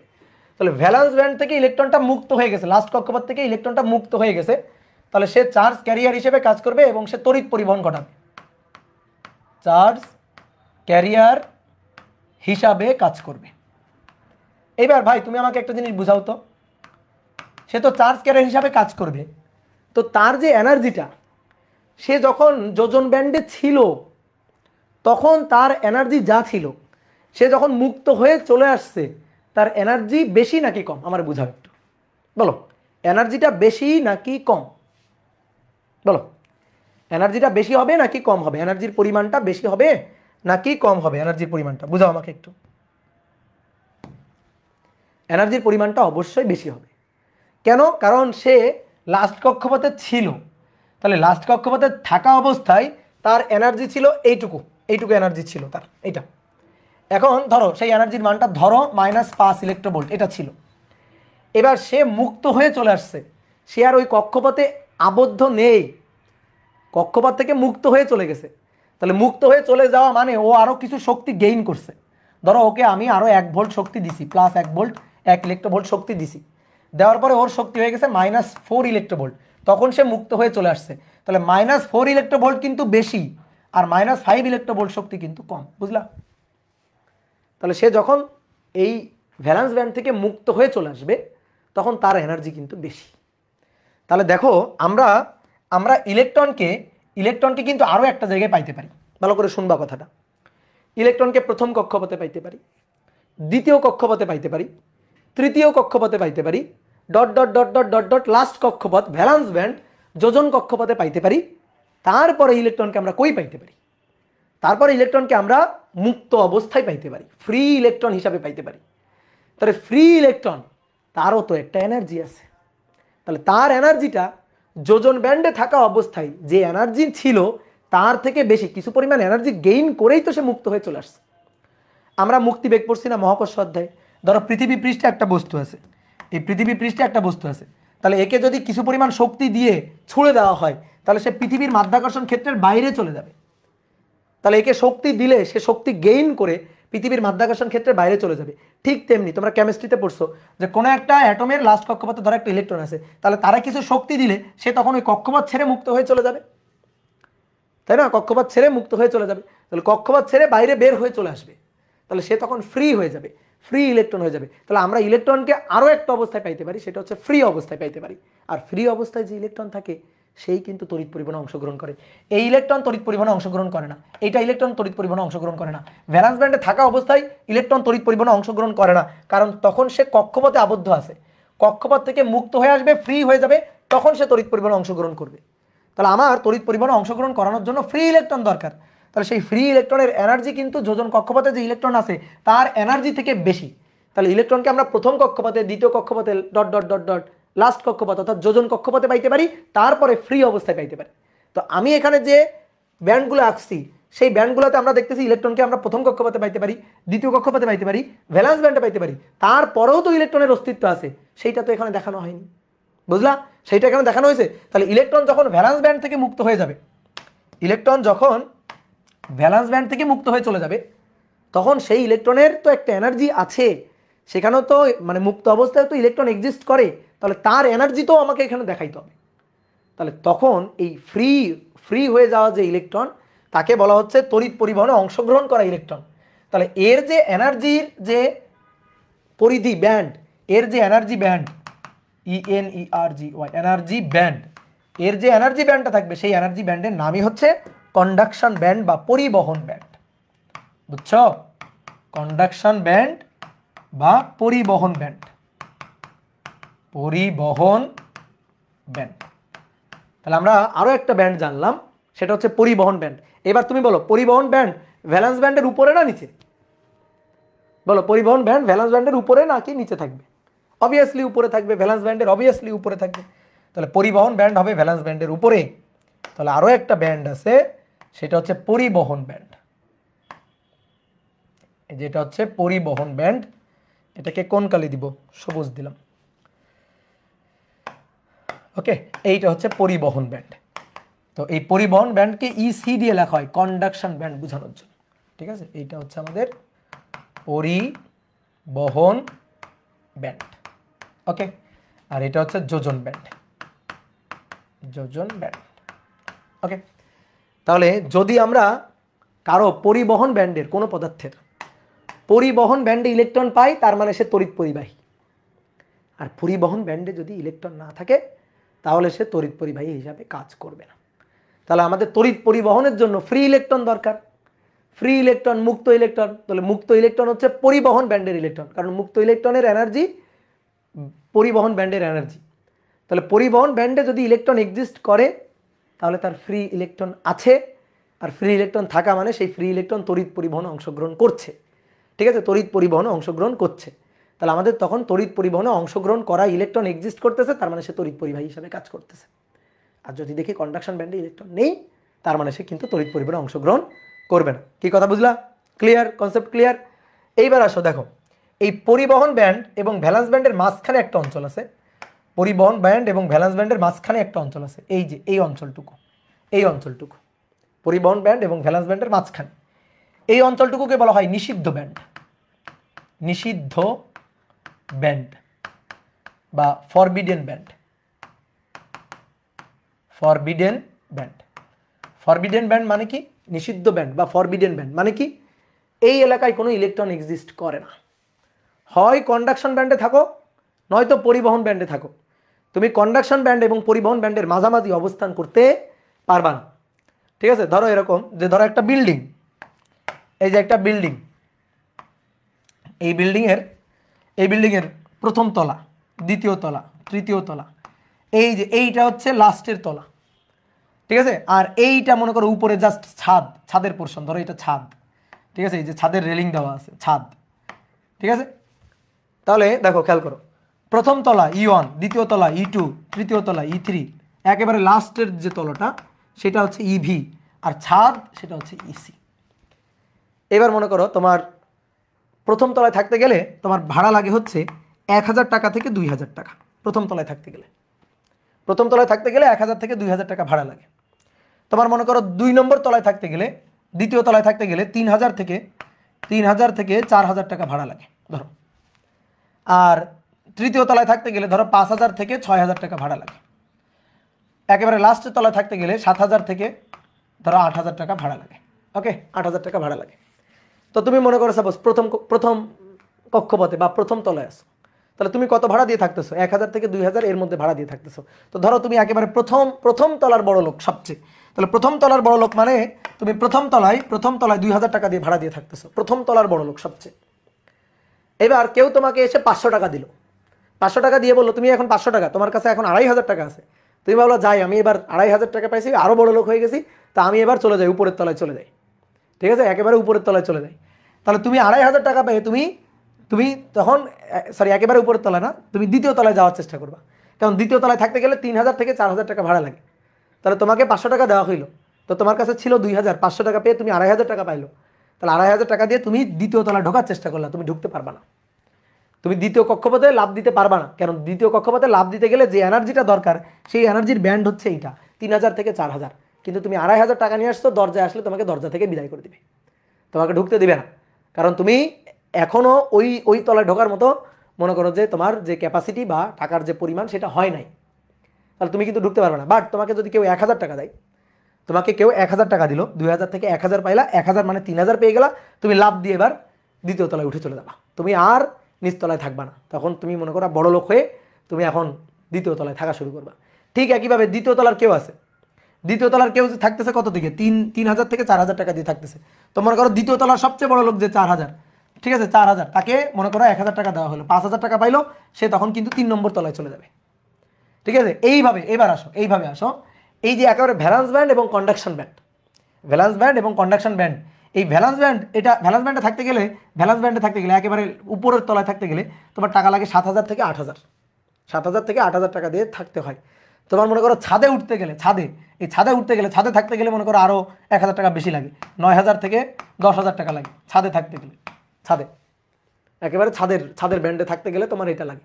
এবার তাহলে তুমি চিন্তা করো, তোমার কাছে 8000 টাকা আছে, 8000 টাকা আছে, তুমি থাকতেছো ভ্যালেন্স ব্যান্ডে। এবার 8000 আছে, তোমাকে 500 টাকা দেওয়া হইলো, তাহলে তুমি কিন্তু ছাদে যাইতে পারবা না। একেবারে উপরের যে টপ ফ্লোর ছাদ, সেই ছাদে যাইতে পারবে না, কারণ ছাদে ঢুকতে গেলে 9000 থেকে 10000 টাকা দিয়ে লাগবে। তাহলে ছাদে তুমি ঢুকতে পারবা না।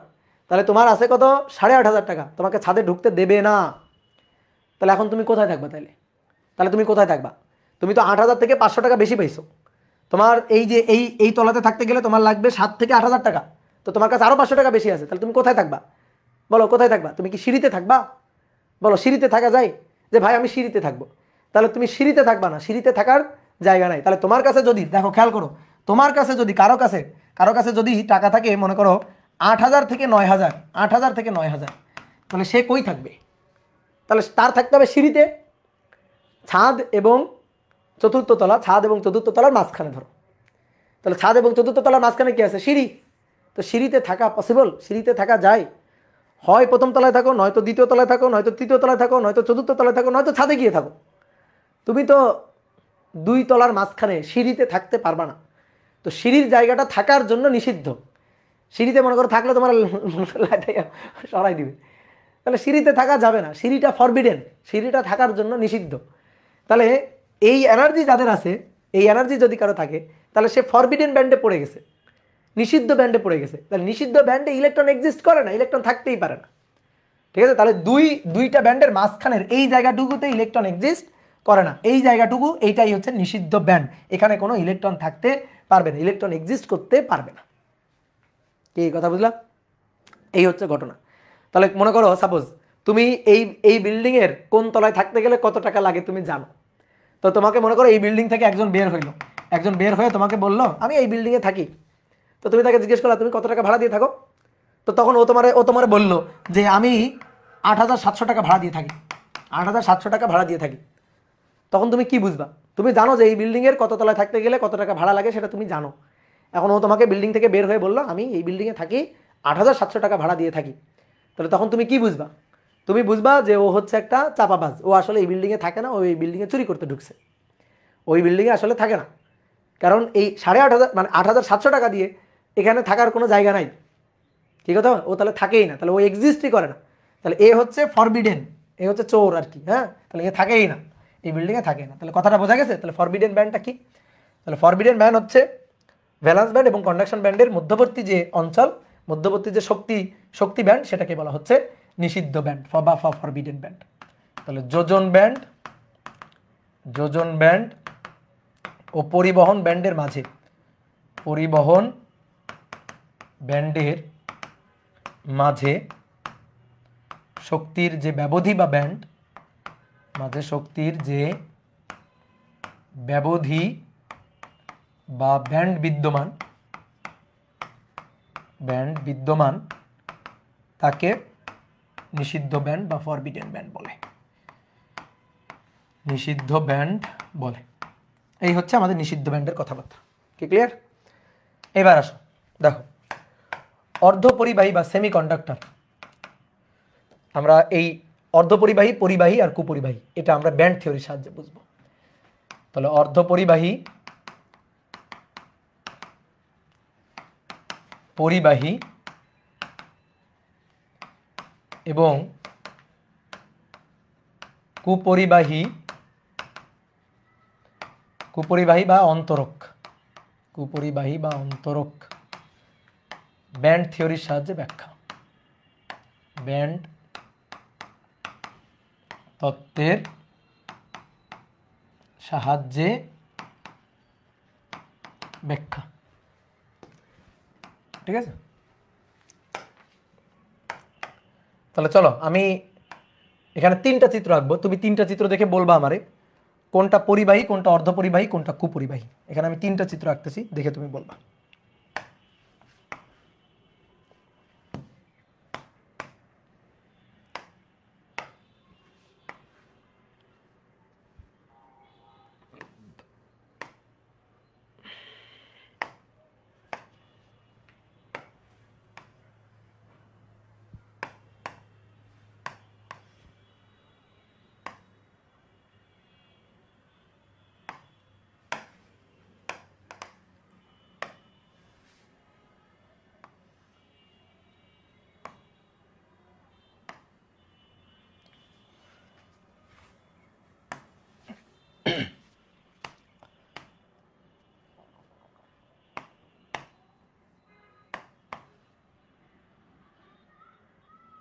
দেখো আগে আঁকবা না, আগে ভালো করে শোনো তারপর আঁকবা। এটাকে একটা অন্য কালি দিলাম, ধরো সবুজ কালি দিলাম। এবার খুব ভালো করে খেয়াল করো, এখানে ডট ডট ডট, সবগুলো ব্যান্ড আমরা আঁকবো না, dot dot dot dot dot, E1 E2 E3 dot dot dot সব এর মধ্যে আছে, সব এর মধ্যে আছে। তাহলে E1 E2 E3 dot dot dot সব এর মধ্যে আছে। এইটা হচ্ছে ভ্যালেন্স ব্যান্ড, এটা হচ্ছে ইভি ভ্যালেন্স ব্যান্ড। তাহলে আমরা একেবারে উপরের দুইটা আঁকবো, আমরা এই উপরের দুইটা আঁকবো, এই দুইটা আঁকবো, ভ্যালেন্স ব্যান্ড আর কন্ডাকশন ব্যান্ড, এই দুইটা আঁকবো। দেখো হয়েছে এইটা আর এইটা, এই দুইটা আঁকবো আমরা, ভ্যালেন্স ব্যান্ড আর কন্ডাকশন ব্যান্ড, এই দুইটা আমরা আঁকবো। তাহলে তুমি দেখো, আচ্ছা এই চিত্রে আমরা সবুজটা দিয়ে ভ্যালেন্স ব্যান্ড বুঝাইছি, কন্ডাকশন ব্যান্ড বুঝাইছি। দাঁড়াও তাহলে সবুজটাকে নিচে আনি আর এইটাকে উপরে উঠাই দিই।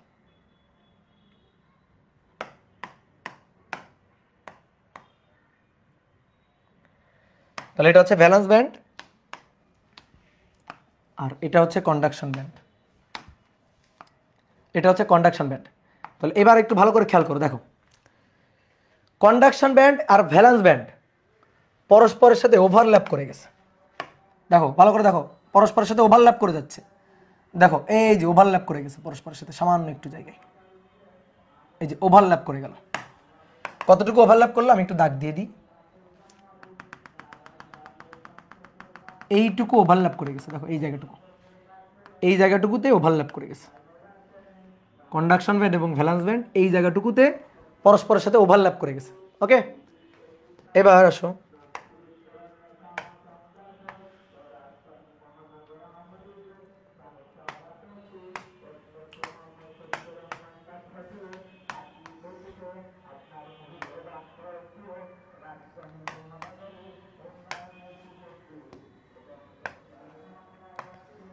এবার এটা হচ্ছে ভ্যালেন্স ব্যান্ড, এটা হচ্ছে ভ্যালেন্স ব্যান্ড,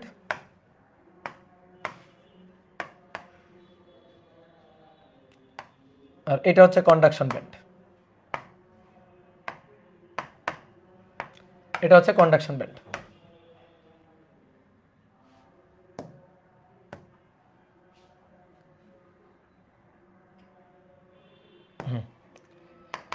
এবার ওভারল্যাপ করে যায় নাই, এটা ইভি ডট ডট ডট, এখানে প্রথম দ্বিতীয় তৃতীয় কক্ষপথ আছে, আর এইটা হচ্ছে ইসি।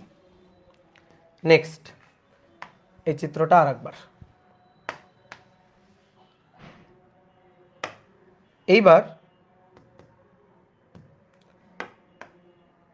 এটা অনেক নিচে থাকলো আর এটা অনেক উপরে উঠে গেল, এটা অনেক উপরে উঠে গেল, গ্যাপটা অনেক বেশি, গ্যাপটা অনেক বেশি।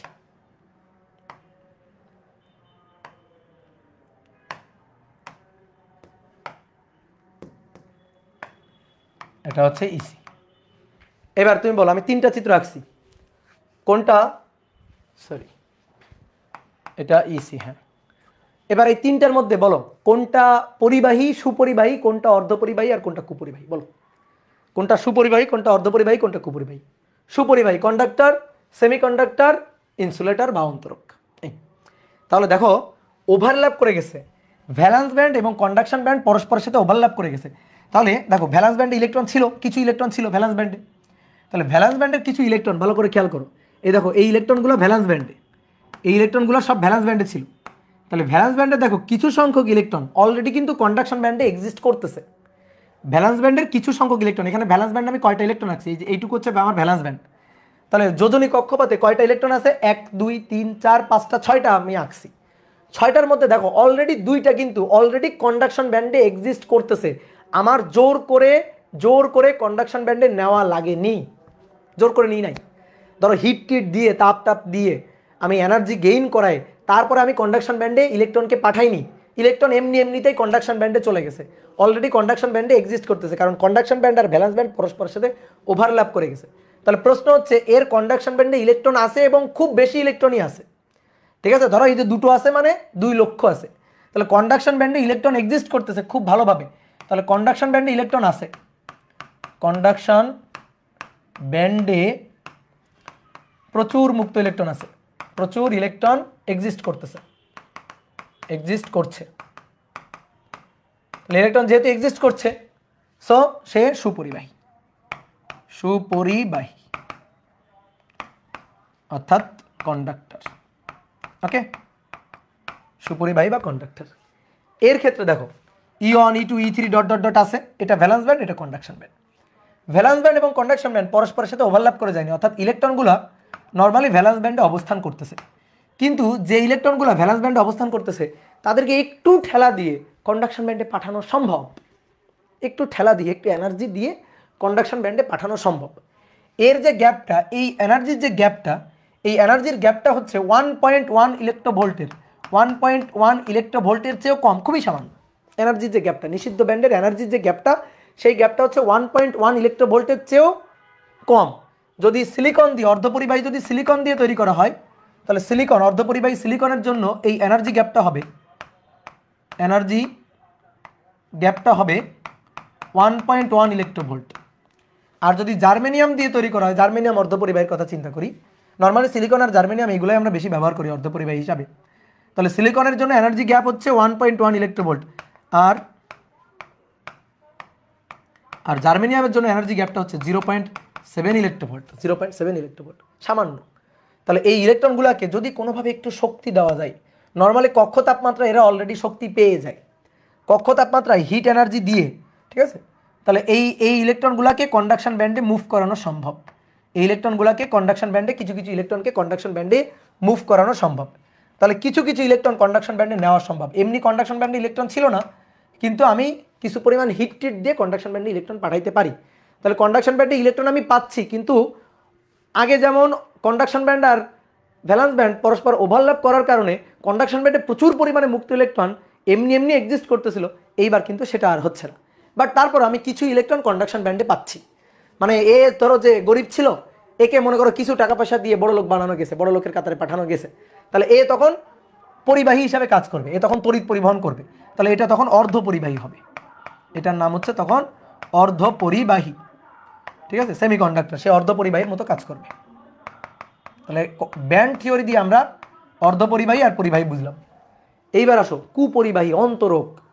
তড়িৎ পরিবহনে অংশগ্রহণ করে না, কারণ তড়িৎ পরিবহনে অংশগ্রহণ করাইতে গেলে যদি তুমি উচ্চ বিভব পার্থক্য দুই প্রান্তে প্রয়োগ করো, ঝলসে যাবে, পুড়ে যাবে।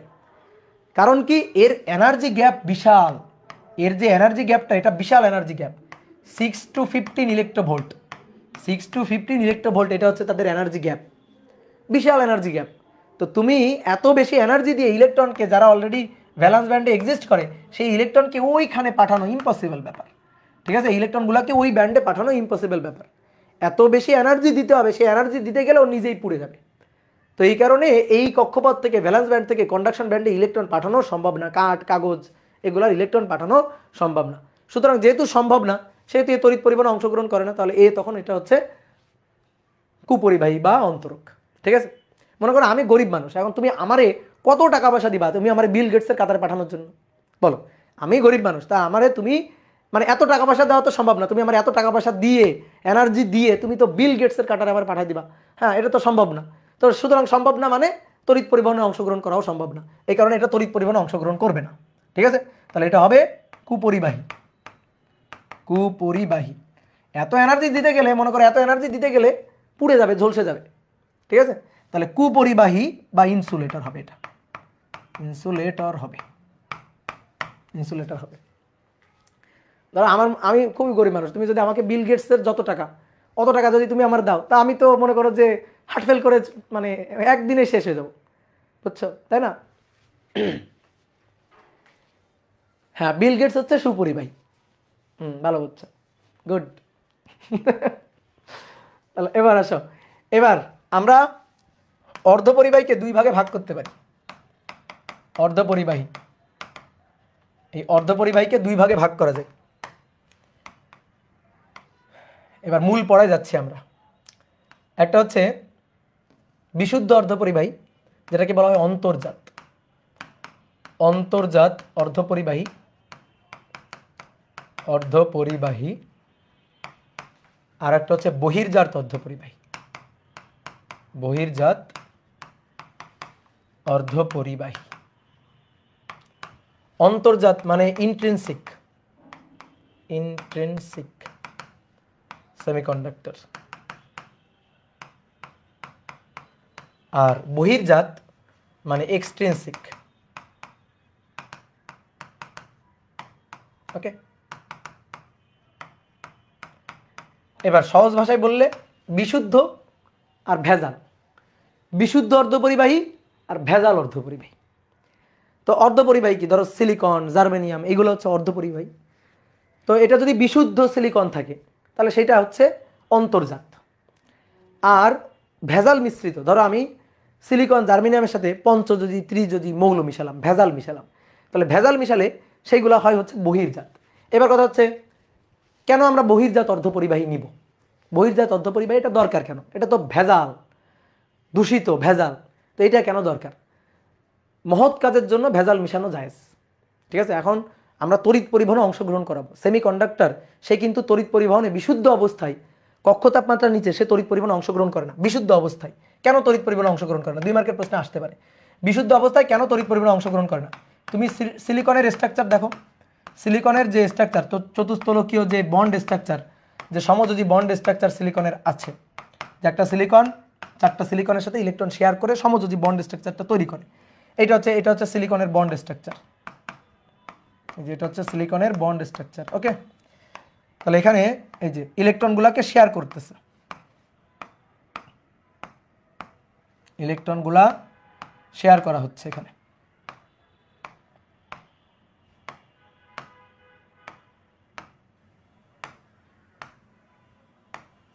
ইলেকট্রনগুলো শেয়ার করতেছে। বলো এখানে কোনো মুক্ত ইলেকট্রন আছে? বলো মুক্ত ইলেকট্রন আছে? বলো এখানে কোনো মুক্ত ইলেকট্রন আছে? হ্যাঁ, ভেজাল থেকে আরো ভালো কিছু হলে ভেজালই ভালো, সার্ফ এক্সেল। আচ্ছা হ্যাঁ, তাহলে দেখো এখানে কোনো মুক্ত ইলেকট্রন নাই, তাহলে এখানে কোনো মুক্ত ইলেকট্রন নাই। এই বিশুদ্ধ অবস্থায় দেখো সিলিকন তড়িৎ পরিবহনে অংশগ্রহণ করে না। এখানে যে কটা ইলেকট্রন দেখতে পাচ্ছ সবই বন্ধনজোড় ইলেকট্রন, তাহলে বিশুদ্ধ অবস্থায় তড়িৎ পরিবহনে অংশগ্রহণ করে না। এটা হচ্ছে বিশুদ্ধ অর্ধপরিবাহী। তাহলে বিশুদ্ধ অর্ধপরিবাহী দিয়ে কি তড়িৎ পরিবহন করা যায় না? যায়। কি করে যায়? তাপমাত্রা বাড়িয়ে, কক্ষ তাপমাত্রায় নিয়ে। এটা কক্ষ তাপমাত্রার নিচে বিশুদ্ধ অবস্থায় এই অবস্থা থাকে, তখন কোনো তড়িৎ পরিবহনে অংশগ্রহণ করা ফ্রি ইলেকট্রন থাকে না, চার্জ ক্যারিয়ার থাকে না। কিন্তু কক্ষ তাপমাত্রায় বা তার উপরে যদি কোনোভাবে কিছু হিট এনার্জি প্রোভাইড করা যায়, দেন কিছু বন্ধন ভেঙে যাবে। ধরো এই যে এই বন্ধন ভেঙে যাবে, এইখানে ধরো একটা বন্ধন ভেঙে দিই, এখানে বন্ধন ভেঙে যাবে, তাহলে বন্ধন ভেঙে তখন সিলিকন আসবে, সরি সিলিকন বলতেছি, মুক্ত ইলেকট্রন আসবে। তাহলে এখানে বন্ধন ভেঙে গেল, এই যে বন্ধন ভেঙে এখান থেকে একটা ইলেকট্রন বের হয়ে চলে আসবে, তারপরে বন্ধন ভেঙে এখান থেকে একটা ইলেকট্রন বের হয়ে চলে আসবে, এখান থেকে একটা ইলেকট্রন বের হয়ে চলে আসবে, এখান থেকে একটা ইলেকট্রন, এখান থেকে একটা ইলেকট্রন বের হয়ে চলে আসলো। এই এই যে ইলেকট্রনগুলো বের হয়ে চলে আসলো, বন্ধন ভেঙে ইলেকট্রনগুলো বের হয়ে চলে আসলো। তো এই যে ইলেকট্রনগুলো আছে, এই ইলেকট্রনগুলো ফ্রি, এই ইলেকট্রনগুলো হচ্ছে ফ্রি ইলেকট্রন, এই যে ইলেকট্রন, এই ইলেকট্রনগুলো হচ্ছে ফ্রি ইলেকট্রন। তাহলে তখন তড়িৎ পরিবহনে অংশগ্রহণ করবে, ঠিক আছে। বিশুদ্ধ অবস্থায় কক্ষ তাপমাত্রার নিচে করে না, বাট বিশুদ্ধ অবস্থায় কক্ষ তাপমাত্রার উপরে বা কক্ষ তাপমাত্রায় তড়িৎ পরিবহনে অংশগ্রহণ করানো যায়।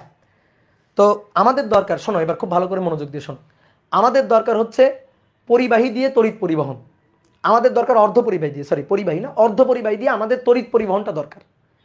তাহলে তড়িৎ পরিবহনের জন্য আমার চার্জ ক্যারিয়ার লাগবে, ফ্রি ইলেকট্রন লাগবে।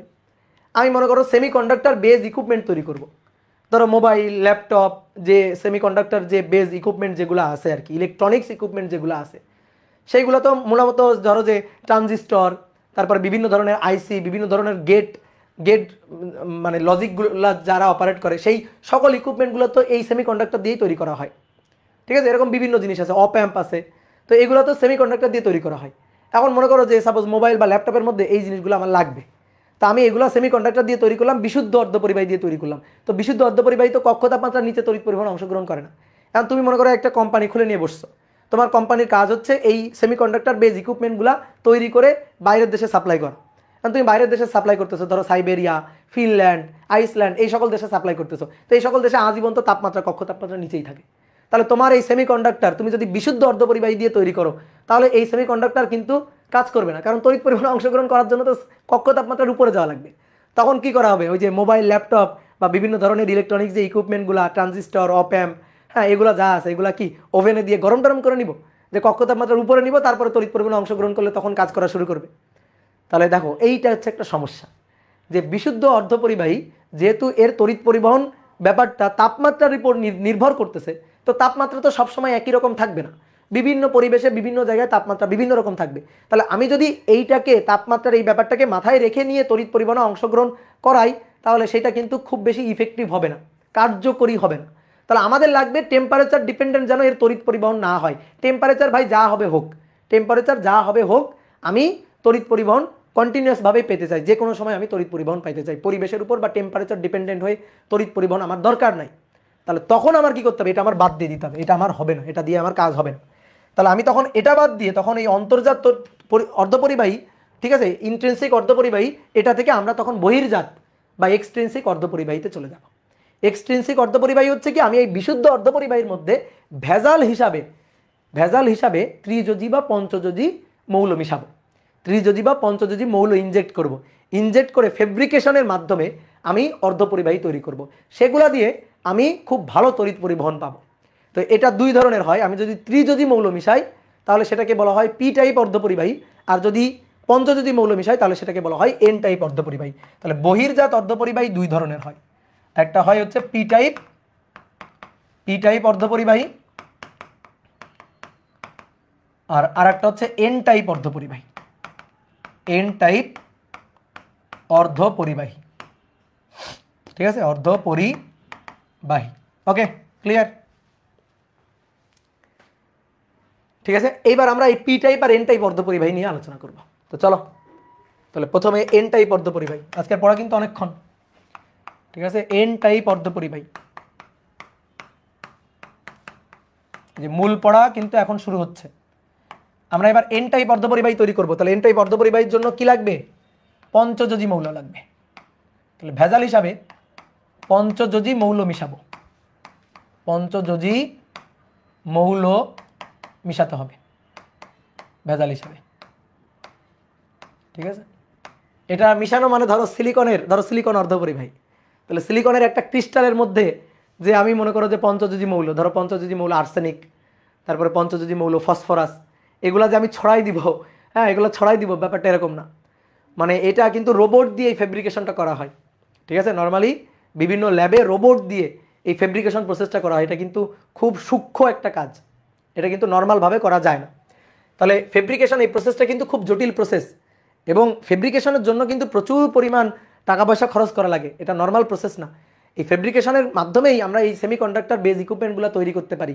মানে সেমিকন্ডাক্টর বেজ মানে ছোটো ছোটো যে ইকুইপমেন্টগুলো, যেগুলো ধরো একটা মোবাইল তৈরি করতে, একটা ল্যাপটপ তৈরি করতে, বা ইলেকট্রনিক্স যে কোনো যন্ত্রপাতি তৈরি করতে কাজে লাগে, এরকম সব জিনিসগুলো কিন্তু এভাবে তৈরি করা হয়। ঠিক ক্লিয়ার?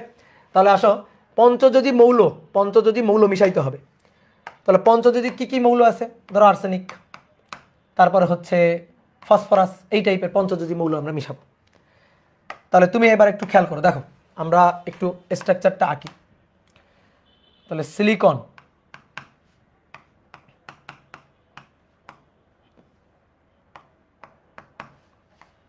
বেশ বড় একটা স্ট্রাকচার আঁকা লাগবে।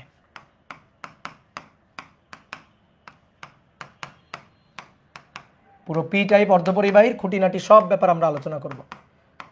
তো আমাদের স্ট্রাকচারটা বেশ একটু বড় একটা স্ট্রাকচার লাগবে। সো আমি যেভাবে আঁকতেছি এভাবেই তোমার আঁকতে হবে।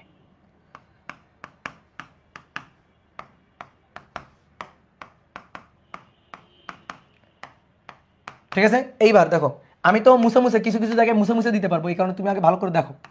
তাহলে ইলেকট্রনগুলো এই যে সব শেয়ার করে নিচ্ছে,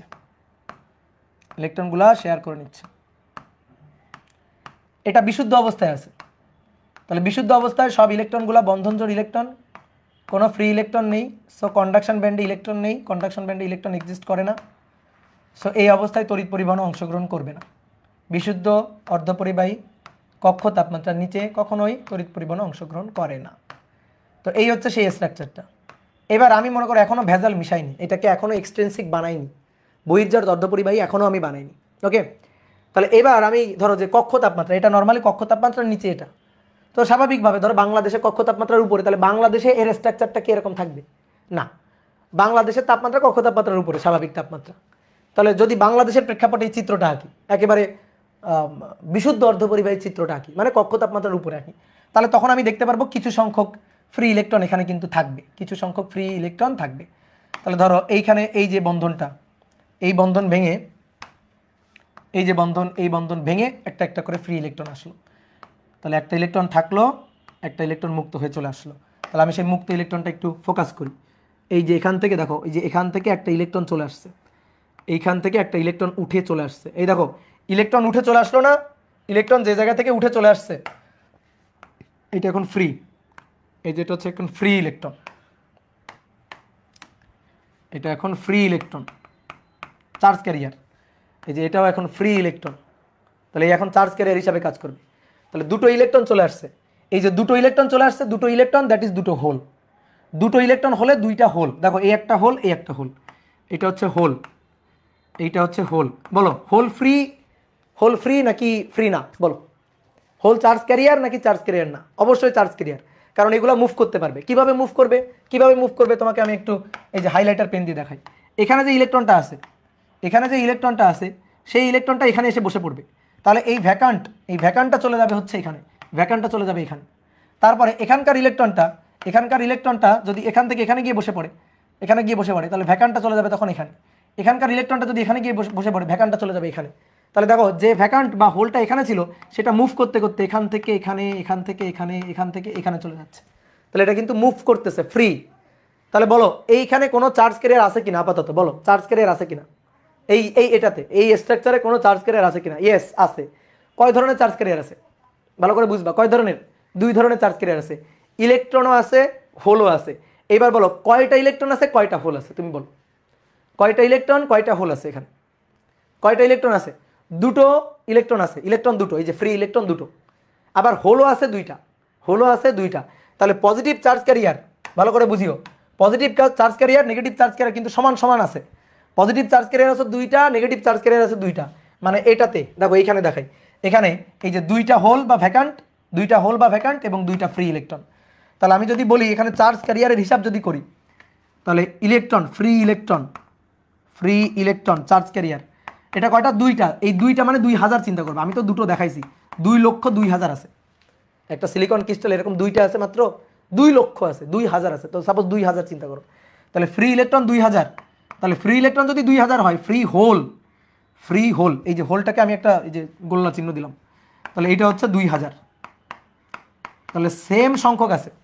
আচ্ছা বলো তো এটা, এটা চার্জলি মানে চার্জের ব্যাপারটা যদি আমরা চিন্তা করি, চার্জের হিসাবে যদি আমরা চিন্তা করি, তাহলে এটা নিউট্রাল, ইলেকট্রিক্যালি এটা নিউট্রাল নাকি এটা তড়িৎ চার্জগ্রস্ত? বলো এটা নিউট্রাল নাকি তড়িৎ চার্জগ্রস্ত? এটা বলো নিউট্রাল। কেন নিউট্রাল? কেন এটা নিউট্রাল? কারণ এর সেম সংখ্যক নেগেটিভ চার্জ ক্যারিয়ার, সেম সংখ্যক পজিটিভ চার্জ ক্যারিয়ার আছে। যেমন যদি 2000 ইলেকট্রন হয়, তাহলে 2000 ইলেকট্রনের চার্জ হচ্ছে 2 ইন্টু 2000 ইলেকট্রন, তাহলে 2000, এই যে 2000 গুণ ইলেকট্রনের চার্জ -1.6 ইন্টু 10⁻⁻19 কুলম, এত কুলম। তাহলে এটা যদি ইলেকট্রনের চার্জ হয়, তাহলে হোল বা ভ্যাকান্ট এটা পজিটিভ, তাহলে হোল বা ভ্যাকান্ট এর চার্জ কত? ইলেকট্রনের চার্জের সমপরিমাণ চার্জ, ইলেকট্রনের চার্জের সমপরিমাণ চার্জ। তাহলে এর কি 2000 গুণ ইলেকট্রনের চার্জের সমপরিমাণ 1.6 ইন্টু 10⁻⁻19 কুলম। তাহলে এই দুটো যোগ করলে দেখো চার্জ কিউ 0। তাহলে এটা নিউট্রাল, এটা তড়িৎ নিরপেক্ষ, ঠিক আছে, এটা তড়িৎ নিরপেক্ষ, নিউট্রাল, তড়িৎ নিরপেক্ষ নিউট্রাল। তাহলে সেম ভাবে এখানেও আমরা বলতে পারি এটাও এখন তড়িৎ নিরপেক্ষ বা নিউট্রাল। এইবার আসো, এইবার আমরা পঞ্চযোজী মৌল মিশাবো। ধরো পঞ্চযোজী মৌল মানে ফসফরাস।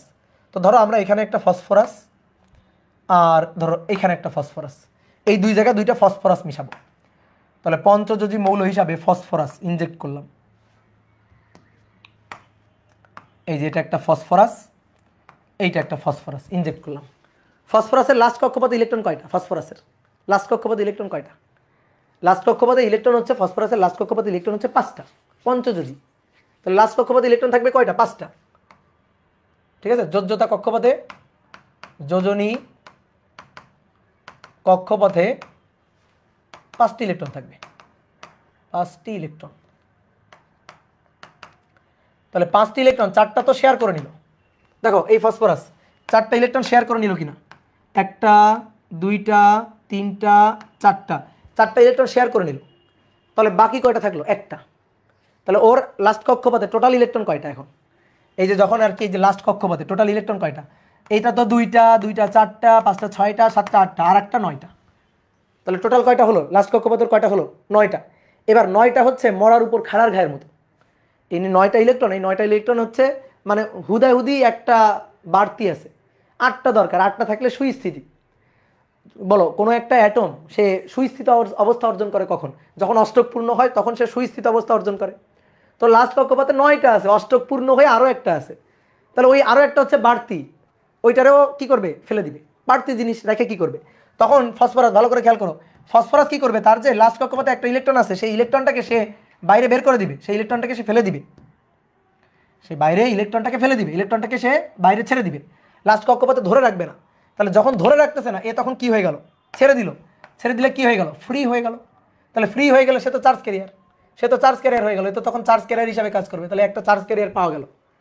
তাহলে দেখো এই ফসফরাস সে কিন্তু পার্মানেন্টলি, যখন আমি ফসফরাস ইনজেক্ট করতেছি সে কিন্তু পার্মানেন্টলি একটা ইলেকট্রন বেশি নিয়ে ঢুকতেছে এবং সেই ইলেকট্রনটাকে ঢোকার পরে ছেড়ে দিচ্ছে, ছেড়ে দিলে সে ফ্রি হয়ে যাচ্ছে, আর ফ্রি ইলেকট্রন চার্জ ক্যারিয়ার, অর্থাৎ চার্জ ক্যারিয়ার নিয়ে প্রবেশ করতেছে। বুঝছো? বিশুদ্ধ অর্ধপরিবাহী এটা করে না। বিশুদ্ধ অর্ধপরিবাহী এখানে যখন সিলিকন ছিল সে কিন্তু এটা করতো না, সিলিকন কিন্তু এটা করে নাই।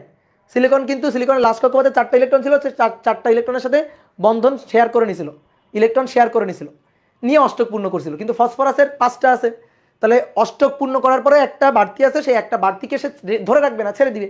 অনেকে বলতে ভাই কেন ধরে রাখবে না? কারণ সে সুস্থিত অবস্থা অর্জন করতে চায়, এই কারণে ধরে রাখবে না। ধরো একটা বাসের কথা চিন্তা করো, ধরো একটা বাসে 8টা সিট আছে, বাসে এরকম 8টা সিট আছে। এই বাসটা মনে করো রাজশাহী থেকে ঢাকা যাবে, তাহলে 8টা সিটে 8জন লোক বসে গেছে, 8টা সিটে 8টা ইলেকট্রন বা 8জন লোক বসে গেছে, তাহলে বাসটা এখন সুস্থিত অবস্থা অর্জন, ড্রাইভার টান দিয়ে চলে যাবে। এবার কি করলো? রাস্তায় মনে করো আরেকজন লোক উঠে গেছে, আরেকজন লোক উঠে দাঁড়ায় আছে, তার তো বসার জায়গা নেই, সে কি করবে? ঝুলে ঝুলে ঝুলে ঝুলে যাইতে হবে, তাই না?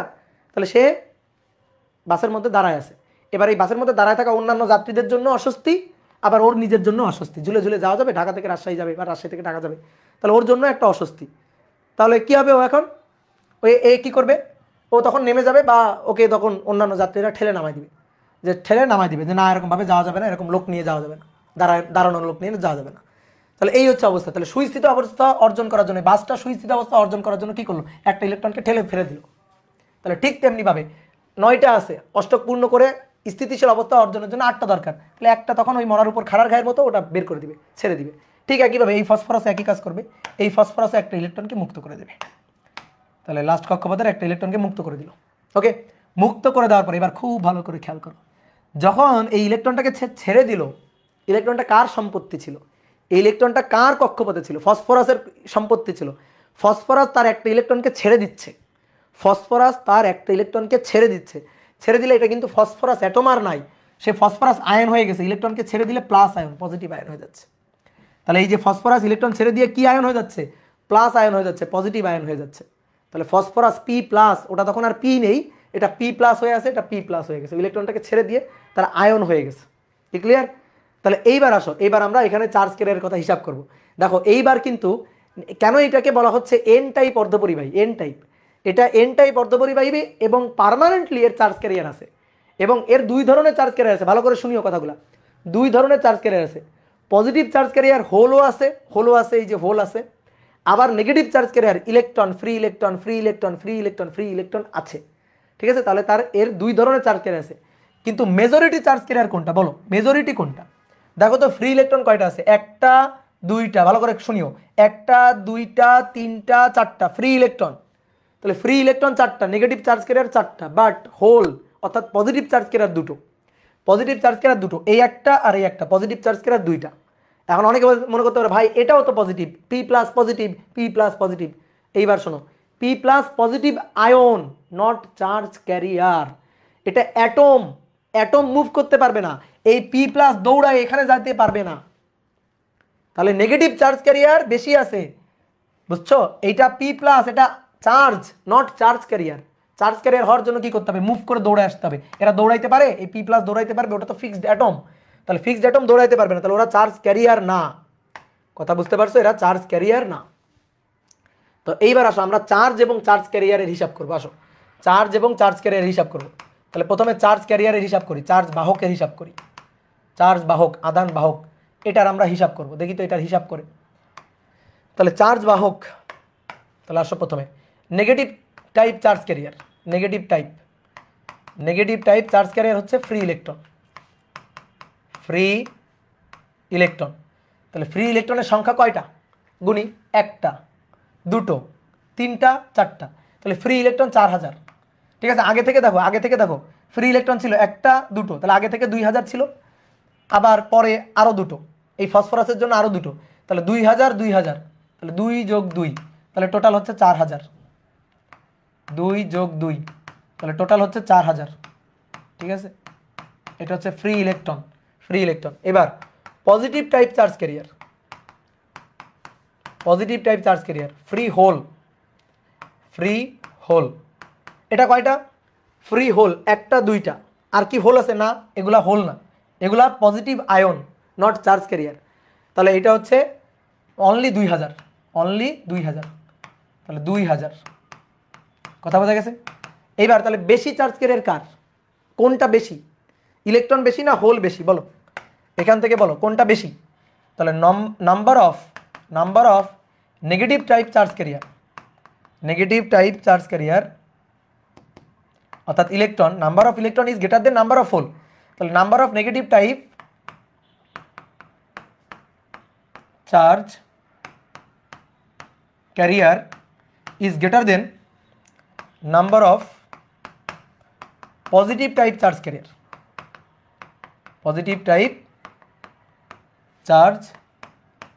Career. So number of negative type charge carrier is greater than number of positive type charge carrier. তাহলে কোনটা বেশি? Number of negative type charge carrier বেশি, এই কারণে কোনটা বেশি? মেজরিটি চার্জ ক্যারিয়ার কোনটা? মেজরিটি কোনটা? মাইনরিটি কোনটা? Majority charge carrier negative type charge carrier free electron, আর মাইনরিটি হচ্ছে হোল।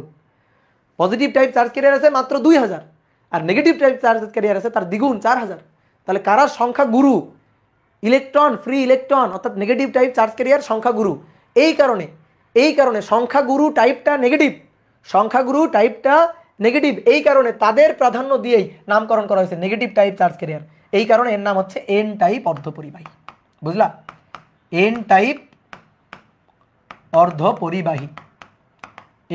অর্ধপরিবাহী। কি ক্লিয়ার? তাহলে চার্জ বাহকের হিসাব করলাম। এইবার বলো তো, পুরো এই ক্রিস্টালটা এখন এটা নেগেটিভ চার্জযুক্ত না পজিটিভ চার্জযুক্ত? বলো, এই পুরো ক্রিস্টালটা এটা নেগেটিভ চার্জযুক্ত না পজিটিভ চার্জযুক্ত? বলো দেখি উত্তর। এটা নেগেটিভ চার্জযুক্ত না পজিটিভ চার্জযুক্ত? বলো, কমেন্ট করো।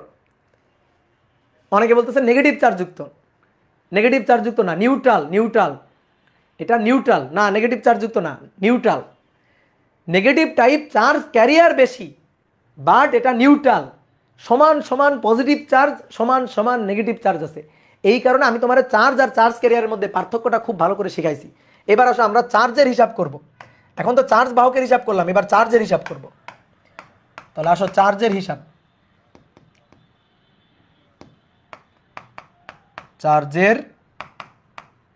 হিসাব। ঠিক আছে, চার্জের হিসাব করব।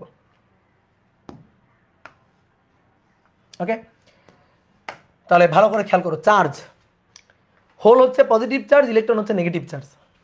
তাহলে আসো দেখি নেগেটিভ চার্জ কি পরিমাণ আছে আর পজিটিভ চার্জ কি পরিমাণ আছে, আমরা একটু দেখি। তাহলে প্রথমে আসো নেগেটিভ চার্জ। তো নেগেটিভ চার্জ আছে 2000 ইলেকট্রন, 2000 ইলেকট্রনের চার্জ নেগেটিভ চার্জ। ওকে, এই যে 2000 ইলেকট্রনের চার্জ ছিল, এই যে প্রথমে 2000, তারপরে যখন ফসফরাস প্রবেশ করছে তখন আরও 2000 ইলেকট্রন চলে আসছে। তাহলে 2000 আরও 2000 ইলেকট্রনের চার্জ, তাহলে 2000 ইলেকট্রনের চার্জ, তাহলে 2000 টোটাল 4000। তাহলে 4000 ইলেকট্রনের চার্জ 1.6 × 10⁻⁻19 কুলম, এত কুলম। ওকে, এটা হচ্ছে টোটাল নেগেটিভ চার্জ। এবার আসো টোটাল পজিটিভ চার্জ হিসাব করব। টোটাল পজিটিভ চার্জ, তাহলে প্রথমে 2000 হোল ছিল। এই যে এটা পজিটিভ চার্জ। অনেক বলে ভাই এটা তো চার্জ ক্যারিয়ার। হ্যাঁ, চার্জ ক্যারিয়ার, কারণ চার্জ যখন মুভ করে তখন চার্জ ক্যারিয়ার। তো চার্জ ক্যারিয়ার চার্জ হবে না? সকল চার্জ ক্যারিয়ারই চার্জ, বাট সকল চার্জ ক্যারিয়ার না। যে সকল চার্জ দৌড়াইতে পারে তারাই চার্জ ক্যারিয়ার। তাহলে চার্জের হিসাব করতেছি, চার্জ ক্যারিয়ারের হিসাব না। তাহলে হোল তো চার্জ ক্যারিয়ারও হবে, চার্জও হবে। তাহলে 2000 হোল। এইবার প্লাস দেখো আরো পজিটিভ চার্জ আছে। চার্জ ক্যারিয়ার কিন্তু এই পর্যন্ত শেষ। নেগেটিভ চার্জ ক্যারিয়ার ইলেকট্রন বেশি, পজিটিভ চার্জ ক্যারিয়ার হোল কম, কিন্তু চার্জ সমান আছে। এই যে পি প্লাস এরা চার্জ ক্যারিয়ার না, বাট চার্জ, তাই না? তাহলে পি প্লাস কয়টা আছে? দুইটা। তা দুইটা মানে কি? 2000, দুইটা মানেই 2000। তাহলে 2000 পি প্লাস, 2000 পি প্লাস, তাহলে 2000 হোল, 2000 পি প্লাস আয়ন। তাহলে টোটাল কত হলো? টোটাল 4000। তাদের চার্জ হচ্ছে প্লাস চার্জ 1.6 × 10⁻⁻19 এত কুলাম। নাও এবার যোগ করো, যোগ করলে টোটাল চার্জ 0, যোগ করলে টোটাল চার্জ 0। তাহলে এবার বলো তড়িৎ নিরপেক্ষ নাকি তড়িৎগ্রস্ত? তড়িৎ নিরপেক্ষ, অর্থাৎ নিউট্রাল। তড়িৎ নিরপেক্ষ, নিউট্রাল। ওকে, তড়িৎ নিরপেক্ষ, নিউট্রাল, ঠিক আছে? তাহলে এই হচ্ছে ঘটনা। তাহলে কেন এইটারে নেগেটিভ টাইপ চার্জ ক্যারিয়ার, কেন এন টাইপ বলা হচ্ছে, বুঝছো? Electrically neutral, but negative charge ক্যারিয়ারটা বেশি। Number of positive charge carrier হচ্ছে নাম্বার অফ নেগেটিভ চার্জ ক্যারিয়ারের সংখ্যাটা বেশি, এই কারণে তাকে বলা হচ্ছে নেগেটিভ টাইপ চার্জ ক্যারিয়ার। অর্থাৎ তোমাকে যদি অনেক সময় আমরা ভুল উত্তর দিই, কিন্তু এই কনসেপ্ট জানার পরে আর আমরা ভুল উত্তর দিব না। কেউ যদি এখন তোমাকে জিজ্ঞেস করে এই বলো পি টাইপ আর এন টাইপ, মানে সরি ধরো এন টাইপের মধ্যে কোন চার্জ ক্যারিয়ার আছে, তখন তুমি বলবা এন টাইপে দুই ধরনের চার্জ ক্যারিয়ার আছে, পজিটিভ টাইপ চার্জ ক্যারিয়ার হোলও আছে, নেগেটিভ টাইপ চার্জ ক্যারিয়ার ইলেকট্রনও আছে, দুই ধরনের চার্জ ক্যারিয়ার আছে। কিন্তু তারপরে তোমাকে যদি জিজ্ঞেস করে তাহলে কেন এন টাইপ বলা হয়, তুমি বলবা number of negative type charge carrier is greater than number of positive type charge career. So এই কারণে যেহেতু মেজরিটি চার্জ ক্যারিয়ারটা নেগেটিভ টাইপ ইলেকট্রন, এই কারণে তাকে এন টাইপ অর্ধপরিবাহী বলা হয়, বাট এটা ইলেকট্রিক্যালি নিউট্রাল। বুঝতে পারছো? তাহলে দুই ধরনের চার্জ ক্যারিয়ার থাকে, কিন্তু মেজরিটি কোনটা? মেজরিটি হচ্ছে নেগেটিভ টাইপ চার্জ ক্যারিয়ার। একেবারে খুঁটিনাটি কথা বললাম। এবার সেম জিনিসটা আমরা দেখব এবার পি টাইপের জন্য। তাহলে পি টাইপ অর্ধপরিবাহী, এটা পড়েই শেষ। পি টাইপ অর্ধপরিবাহী, ওকে, পি টাইপ অর্ধপরিবাহী। তাহলে পি টাইপ অর্ধপরিবাহীর জন্য কি লাগবে? ত্রিযোজী মৌল লাগবে, ত্রিযোজী মৌল। ত্রিযোজী যে মৌলগুলা আছে সেই মৌলগুলা লাগবে এখন। তো ত্রিযোজী মৌল আমার এখন যেটা মনে পড়তেছে সেটা হচ্ছে অ্যালুমিনিয়াম। তাহলে সিলিকনের একটা স্ট্রাকচারের মধ্যে আমরা অ্যালুমিনিয়াম ইনজেক্ট করব। তাহলে আমি প্রথমে একটু সিলিকন স্ট্রাকচারটা আঁকি।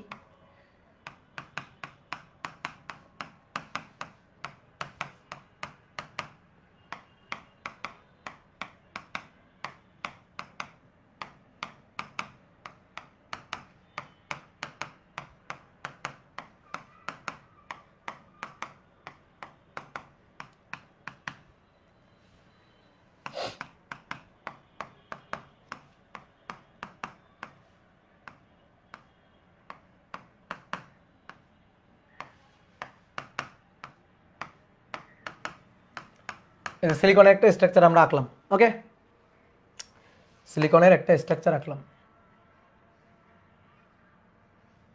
একটু কমাই ফেললাম, হ্যাঁ, এটুকু এনাফ। তাহলে এবার আসো, সব ইলেকট্রনগুলো তো প্রথমে শেয়ার করে নিচ্ছে, কপি করে এনে বসানো গেলে ভালো হতো, তাহলে এত কষ্ট করা লাগতো না। জীবনে কত কষ্ট, চিত্র আঁকা সবচেয়ে বেশি কষ্ট। তাও তো ধরো বেঁচে গেছি।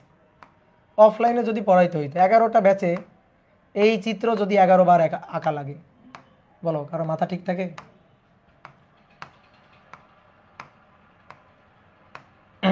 এই তাহলে এবার আসো, প্রথমে বিশুদ্ধ অবস্থায় কক্ষ তাপমাত্রার নিচে, বিশুদ্ধ অবস্থায় কক্ষ তাপমাত্রার নিচে। তাহলে বিশুদ্ধ অবস্থায় কক্ষ তাপমাত্রার নিচে কিছু ফ্রি ইলেকট্রন পাওয়া যাবে। তাহলে বিশুদ্ধ অবস্থায় কক্ষ তাপমাত্রার নিচের অবস্থাটা, এই দেখো এখানে একটা ইলেকট্রন আছে আর একটা ইলেকট্রন বের হয়ে চলে আসছে, একটা ইলেকট্রন আছে আর একটা ইলেকট্রন বের হয়ে চলে আসছে।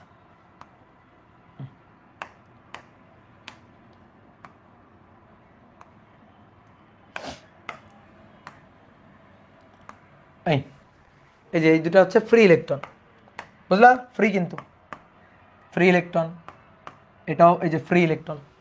তাহলে দুটো ফ্রি ইলেকট্রন, দুটো হোল, দুটো ফ্রি ইলেকট্রন, দুটো হোল।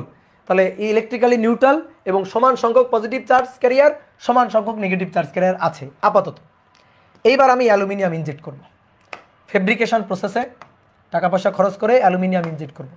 তাহলে ধরো আমি এখানে দুইটা অ্যালুমিনিয়াম ইনজেক্ট করলাম, এই যে অ্যালুমিনিয়াম। এইবার অ্যালুমিনিয়ামের লাস্ট কক্ষপথে ইলেকট্রন, তো ভাই অ্যালুমিনিয়ামের লাস্ট কক্ষপথে ইলেকট্রন কয়টা? লাস্ট কক্ষপথে ইলেকট্রন হচ্ছে 3টা। অ্যালুমিনিয়ামের লাস্ট কক্ষপথে ইলেকট্রন হচ্ছে 3টা। তাহলে একটা হাত ফাঁকা নিয়ে প্রবেশ করবে। এই যে দেখো একটা হাত ফাঁকা, এই যে একটা হাত ফাঁকা নিয়ে প্রবেশ করলো, এই যে ফাঁকা। ঠিক আছে, তাহলে ঠিক একইভাবে এখানেও তাই, একটা হাত ফাঁকা নিয়ে প্রবেশ করবে, এই যে একটা হাত ফাঁকা। দেখো অ্যালুমিনিয়ামের লাস্ট কক্ষপথে ইলেকট্রন ছিল 3টা, আর সে 4টা সিলিকনের সাথে ইলেকট্রন শেয়ার করলো। তাহলে অষ্টক পূর্ণ হয়েছে? বলো বলো, অষ্টক পূর্ণ হয়েছে? অষ্টক পূর্ণ হয়নি, 7টা আছে। তাহলে সুস্থিত অবস্থা অর্জন করবে। বাসের কথা চিন্তা করো, বাস ঢাকা যাচ্ছে, 8টা সিট, 8টা সিট সুস্থিত অবস্থা অর্জন করে যাইতে হবে। তাহলে 7টা সিটে যাত্রী বসা আছে, একটা সিট ফাঁকা জাস্ট। তখন ওই সিটটা যদি পূরণ না হয়, তাহলে বাংলাদেশে দেখবা ড্রাইভার যেই কাজটা করবে, ড্রাইভার কন্ট্রাক্টর এরা যেই কাজটা করবে, পারলে রাস্তা থেকে একজন লোক নিয়ে বাসের মধ্যে উঠাবে। তাহলে রাস্তা থেকে লোক একজন নিয়ে যাবে না, ধরো সে যাবে না, জোর করে তারা নিয়ে যাবে, যাইতে হবে, কারণ সিট ফাঁকা রাখা যাবে না। তাহলে সিট ফাঁকা রাখা যাবে না, তাহলে 8টা পূর্ণ করতে হবে, 8টা পূর্ণ করে তারপরে যাইতে হবে। তাহলে 8টা পূর্ণ করলে সুস্থিত অবস্থা অর্জন হবে। তাহলে এরও তাই, একটা হাত ফাঁকা আছে, এ অষ্টক পূর্ণ করবে। অষ্টক পূর্ণ করার জন্য সে কি করবে? সিলিকনের, শোনো, সিলিকনের সাথে সিলিকনের বন্ড খুব দুর্বল বন্ড। তাহলে তখন এই যে দুর্বল বন্ড, এরকম একটা বন্ড ভেঙে ফেলবে, ভেঙে এখান থেকে একটা ইলেকট্রনকে এখানে নিয়ে আসবে। বুঝছো কথা কি? বুঝছো? এখান থেকে, এই যে এখান থেকে একটা ইলেকট্রনকে এখানে নিয়ে আসবে। এখান থেকে যে ইলেকট্রনটা, সেই ইলেকট্রনটা এসে এখানে বসে গেল, ইলেকট্রনটা এখানে এসে বসে গেল। তাহলে বসে গেলে ফাঁকা পূর্ণ হয়ে গেল, কিন্তু সেই ফাঁকাটা চলে গেল কোথায়? এই যে এর যে ফাঁকা চেয়ারটা, এর যে হোল, যে ভ্যাকানটা, সেই ভ্যাকানটা তখন এখানে চলে গেল না? ভালো করে বুঝিও, এই যে ফাঁকাটা, এটা এখান থেকে একটা ইলেকট্রন এসে এখানে পূর্ণ হয়ে যাওয়ার পরে এই ভ্যাকান্ট ফাঁকা জায়গাটা এখানে চলে গেল না? তাই তো? তাহলে এইবার দেখো অষ্টক পূর্ণ হয়ে গেছে, কিন্তু এ তো একটা ইলেকট্রন এক্সট্রা গ্রহণ করে অষ্টক পূর্ণ করছে। এ একটা ইলেকট্রন গ্রহণ করে অষ্টক পূর্ণ করছে, তাহলে এ তখন একটা আয়নে পরিণত হয়ে গেল। অ্যালুমিনিয়াম কিন্তু তখন একটা আয়নে পরিণত হয়ে গেল। কেমন আয়ন? মাইনাস আয়ন, কারণ সে ইলেকট্রন গ্রহণ করছে। কি ক্লিয়ার? তাহলে দেখো ফাঁকা জায়গা কিন্তু আছে, এই যে ফাঁকা চেয়ার কিন্তু এটা আছে, তাহলে হোল কিন্তু আছে, এই হোল কিন্তু ফ্রি হোল, এই যে হোলটা এটা হচ্ছে ফ্রি, এটা পূর্ণ হয়ে গেছে। হোলটা কিন্তু এখানে আর নাই, এটা পূর্ণ হয়ে গেছে, তাহলে হোলটা এখানে চলে গেছে। তাহলে ফ্রি হোল এক্সিস্ট করতেছে, আর এ তখন অ্যালুমিনিয়াম আয়ন হয়ে গেছে। আমি তোমার আরেকবার দেখাই, ধরো এইটার কথা চিন্তা করো, এইটা লাস্ট কক্ষপথে 1 2 3 4 5 6 7টা ইলেকট্রন আছে, একটা হাত ফাঁকা আছে। তাহলে একটা হাত ফাঁকা রাখা যাবে না, তখন কি করবে? এইখান থেকে একটা ইলেকট্রন এসে, এইখান থেকে একটা ইলেকট্রন এসে এখানে বসে যাবে। ইলেকট্রনটা এখানে বসে গেল, বসে গিয়ে অষ্টক পূর্ণ হয়ে গেল। অষ্টক পূর্ণ হয়ে গেল, কোথা থেকে ইলেকট্রনটা আসলো? এখান থেকে। তাহলে এই জায়গাটা তখন ফাঁকা হয়ে গেল। তাহলে ভ্যাকান্ট বা হোলটা মুভ করে এখানে চলে গেল। হোল যেটা এখানে ছিল সেটা ফাঁকা চেয়ারটা তখন এখানে চলে গেছে, হোলটা মুভ করে তখন এখানে চলে গেছে। কি ক্লিয়ার? হোলটা মুভ করে এখানে চলে গেছে, তখন এই অ্যালুমিনিয়াম যে ইলেকট্রন গ্রহণ করলো, তাহলে সে অ্যালুমিনিয়াম আয়ন হয়ে গেল। সে কিন্তু আর অ্যালুমিনিয়াম অ্যাটম থাকলো না, তখন সে এটা পরিণত হলো অ্যালুমিনিয়াম আয়নে। ঠিক আছে, অ্যালুমিনিয়াম আয়নে পরিণত হয়ে গেল। কি ক্লিয়ার? Okay clear? তাহলে এইবার আসো, এইবার ঘটনা, এবার আমরা চার্জ ক্যারিয়ার হিসাব করব। এবার চার্জ বাহক হিসাব করব। চার্জ বাহকের হিসাব খুবই সহজ হিসাব, ঠিক আগেরটার মতো। তাহলে negative type charge carrier, negative type charge carrier, negative type charge carrier হচ্ছে ফ্রি ইলেকট্রন। তাহলে ফ্রি ইলেকট্রন দেখি কয়টা আছে, গুনি। ফ্রি ইলেকট্রন এই যে একটা ফ্রি ইলেকট্রন, একটা ফ্রি ইলেকট্রন, দুইটা ফ্রি ইলেকট্রন, দুইটা ফ্রি ইলেকট্রন আছে। তাহলে দুইটা ফ্রি ইলেকট্রন, আর তো ফ্রি ইলেকট্রন নেই, দুইটা ফ্রি ইলেকট্রন, তাহলে দুইটা মানে 2000, 2000। ওকে, এইবার আসো, দুইটা ফ্রি ইলেকট্রন মানে 2000। এইবার positive type charge carrier, positive type charge carrier, তাহলে free hole. Positive type charge carrier হচ্ছে ফ্রি হোল। কয়টা আছে দেখি? একটা, দুটো, তিনটা, চারটা, তাহলে 4000। আগে 2000 এমনিই ছিল, 2000 এমনি এক্সিস্ট করে। এবার অ্যালুমিনিয়াম যখন দিলাম, তাহলে আগে কি করছিলাম? ফসফরাস দিছিলাম, ফসফরাস দুটো ইলেকট্রন নিয়ে প্রবেশ করছিল, আর অ্যালুমিনিয়াম কি করছে? দুইটা হোল নিয়ে প্রবেশ করছে, দুইটা হাত ফাঁকা নিয়ে প্রবেশ করছে। ওই হাত ফাঁকা দুইটাই হচ্ছে দুইটা হোল। তাহলে অ্যালুমিনিয়াম দুইটা হোল নিয়ে প্রবেশ করছে, তাহলে ফ্রি হোল এটা হচ্ছে 2000, 2000 আগে থেকে এক্সিস্ট করতেছিল, আরও দুইটা, তাহলে 2 যোগ 2, তাহলে টোটাল 4000। তাহলে টোটাল 4000। তাহলে বলো কোন চার্জ ক্যারিয়ার বেশি, কোন চার্জ ক্যারিয়ার সংখ্যা এবার বেশি? তাহলে number of positive type charge carrier, positive type charge career is greater than number of negative type charge carrier, negative type charge carrier, number of positive type charge carrier বেশি, number of negative type charge carrier কম। তাহলে অতএব এটা কি type? তাহলে এবার বলো majority কারা, কারা মেজরিটি? যারা মেজরিটি তাদের তাদের অনুযায়ী নামকরণ হবে। তাহলে majority positive type charge carrier, majority charge carrier, তো এই কারণে এটা হবে positive type, that means P type অর্ধপরিবাহী, পি টাইপ সেমিকন্ডাক্টর বা পি টাইপ অর্ধপরিবাহী। এইবার আসো আমরা ইলেকট্রিক্যালি এটা চার্জগ্রস্ত নাকি তড়িৎ নিরপেক্ষ সেটা হিসাব করব। ইলেকট্রিক্যালি তার চার্জ হিসাব করব, চার্জ ক্যারিয়ার না, চার্জ হিসাব করব। তাহলে বলো এবার চার্জ, চার্জের হিসাব, চার্জের হিসাব, ঠিক আছে, চার্জের হিসাব।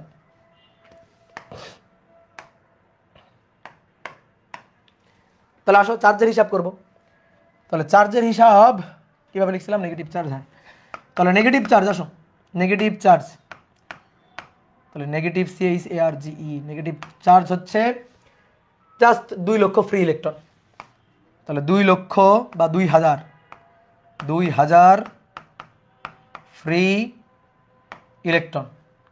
তাহলে এটা হচ্ছে 2000 1.6 × 10⁻⁻19 কি, তাই তো নাকি আরও কিছু আছে? বলো তুমি যে 2 লক্ষ ফ্রি 2000 ফ্রি ইলেকট্রন নিলা, এই যে অ্যালুমিনিয়াম দেখো দুটো, এটা তো অ্যালুমিনিয়াম আয়ন, তাহলে আরও তো আছে, তাই কি না? বলো আরও আছে কি না? নেগেটিভ চার্জ আরও আছে কি না? তাহলে নেগেটিভ চার্জ তো আরও আছে, তাহলে শুধু এইটা না। তাহলে নেগেটিভ চার্জ হচ্ছে 2000 free electron plus 2000 plus 2000 free electron আর 2000 হচ্ছে অ্যালুমিনিয়াম আয়ন, তাহলে টোটাল 4000। আর চার্জ হচ্ছে minus negative charge 1.6 × 10⁻⁻19 coulomb. Okay, এবার positive type charge, positive charge, তো পজিটিভ চার্জ হচ্ছে 1000 2000 হোল আরও 2000 হোল, তাহলে টোটাল 2000 হোল প্লাস 2000 হোল, তাহলে টোটাল 4000। পজিটিভ চার্জ 1.6 × 10⁻⁻19 পজিটিভ, এত কুলম। তাহলে এবার এই দুইটা যোগ করি, টোটাল কিউ এর মান 0। তাহলে অর্থাৎ তড়িৎ নিরপেক্ষ, তড়িৎ নিরপেক্ষ। ছোট্ট একটা ক্লাস করলাম আজকে আমরা, বুঝছো? দ্যাট ইজ নিউট্রাল, নিউট্রাল, ঠিক আছে। এই হচ্ছে ঘটনা, বুঝলা? তাহলে কেন পি টাইপ বলা হয়েছে, কেন এন টাইপ বলা হয়েছে? অনেকে ভাবে পি টাইপে মনে হয় শুধু পজিটিভ টাইপ চার্জ ক্যারিয়ার, না, মিথ্যা কথা। পি টাইপে পজিটিভ নেগেটিভ 2 ধরনের চার্জ ক্যারিয়ার আছে, but positive type charge career P টাইপে বেশি। এন টাইপে পজিটিভ নেগেটিভ 2 ধরনের চার্জ ক্যারিয়ার আছে, কিন্তু এন টাইপে নেগেটিভ চার্জ ক্যারিয়ার বেশি।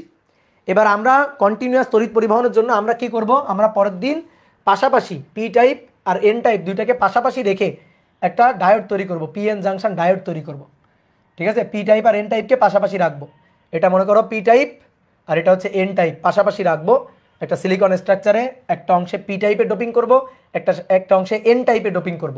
এন টাইপে ডোপিং করে পাশাপাশি রেখে আমরা পিএন জাংশন ডায়োড তৈরি করব, পিএন জাংশন ডায়োড তৈরি করব। তাহলে নেক্সট দিন ডায়োড নিয়ে আলোচনা, বুঝলা? নেক্সট দিন ডায়োড নিয়ে আলোচনা। এই যে আমরা পি টাইপ আর এন টাইপ যে অর্ধপরিবাহী, পি টাইপ আর এন টাইপ যে অর্ধপরিবাহী তৈরি করলাম, কি করে তৈরি করলাম? ডোপিং করে তৈরি করলাম। এটাকে বলা হয় ডোপিং। ডোপ সিস্টেম থেকে আসছে ডোপিং।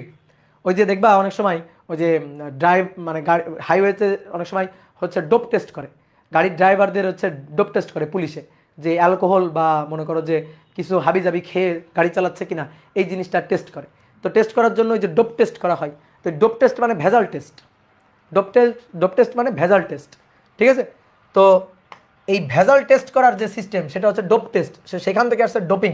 তা আমরা যেখানে ভেজাল মিশাচ্ছি, তো ভেজাল মিশানোর প্রসেসটাকে বলা হয় ডোপিং।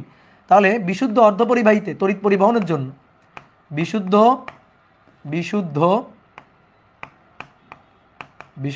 অর্ধপরিবাহীতে অর্ধ পরিবাহীতে ত্রিযোজী ও পঞ্চযোজী অপদ্রব্য বা ভেজাল মেশানোর প্রক্রিয়াকে বলা হয় ডোপিং। ত্রিযোজী ও পঞ্চযোজী মৌল মিশিয়ে পি টাইপ ও এন টাইপ অর্ধপরিবাহী তৈরির প্রক্রিয়াকে বলা হয় ডোপিং।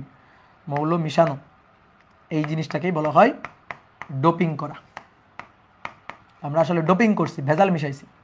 তো ডোপিং করা দরকার, কারণ আমরা একেবারে পার্মানেন্ট চার্জ ক্যারিয়ার যদি ফিক্সড চার্জ ক্যারিয়ার যদি পাইতে চাই, তাহলে আমার অবশ্যই ডোপিং করতে হবে। ওকে, ক্লিয়ার? ওকে ভাইয়া, অফলাইন ক্লাস কবে থেকে শুরু? এই তো সামনের বছর শুরু, সামনের বছর শুরু। বলো এবার তোমাদের কোনো কথা থাকলে বলো।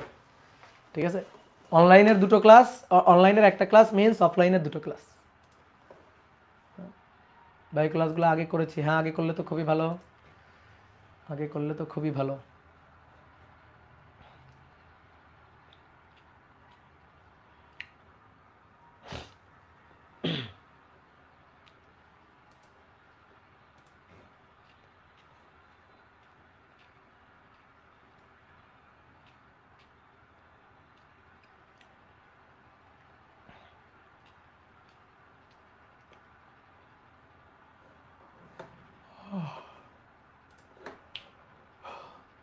রাতে আবার ক্লাস নেব, রাতে আবার ক্লাস নেবা বলো, রাতে কোন ক্লাস নেবা বলো?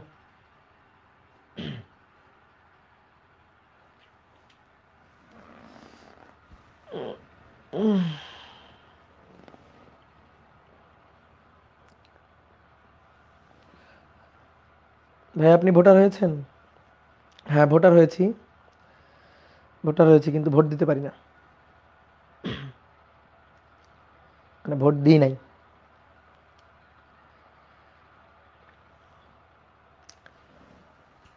ভৌত বিজ্ঞানের ক্লাস কবে দিবেন? এই তো ক্লাস দিয়ে দিব, আজকেই দিয়ে দিব। ওকে টাটা, বাই বাই।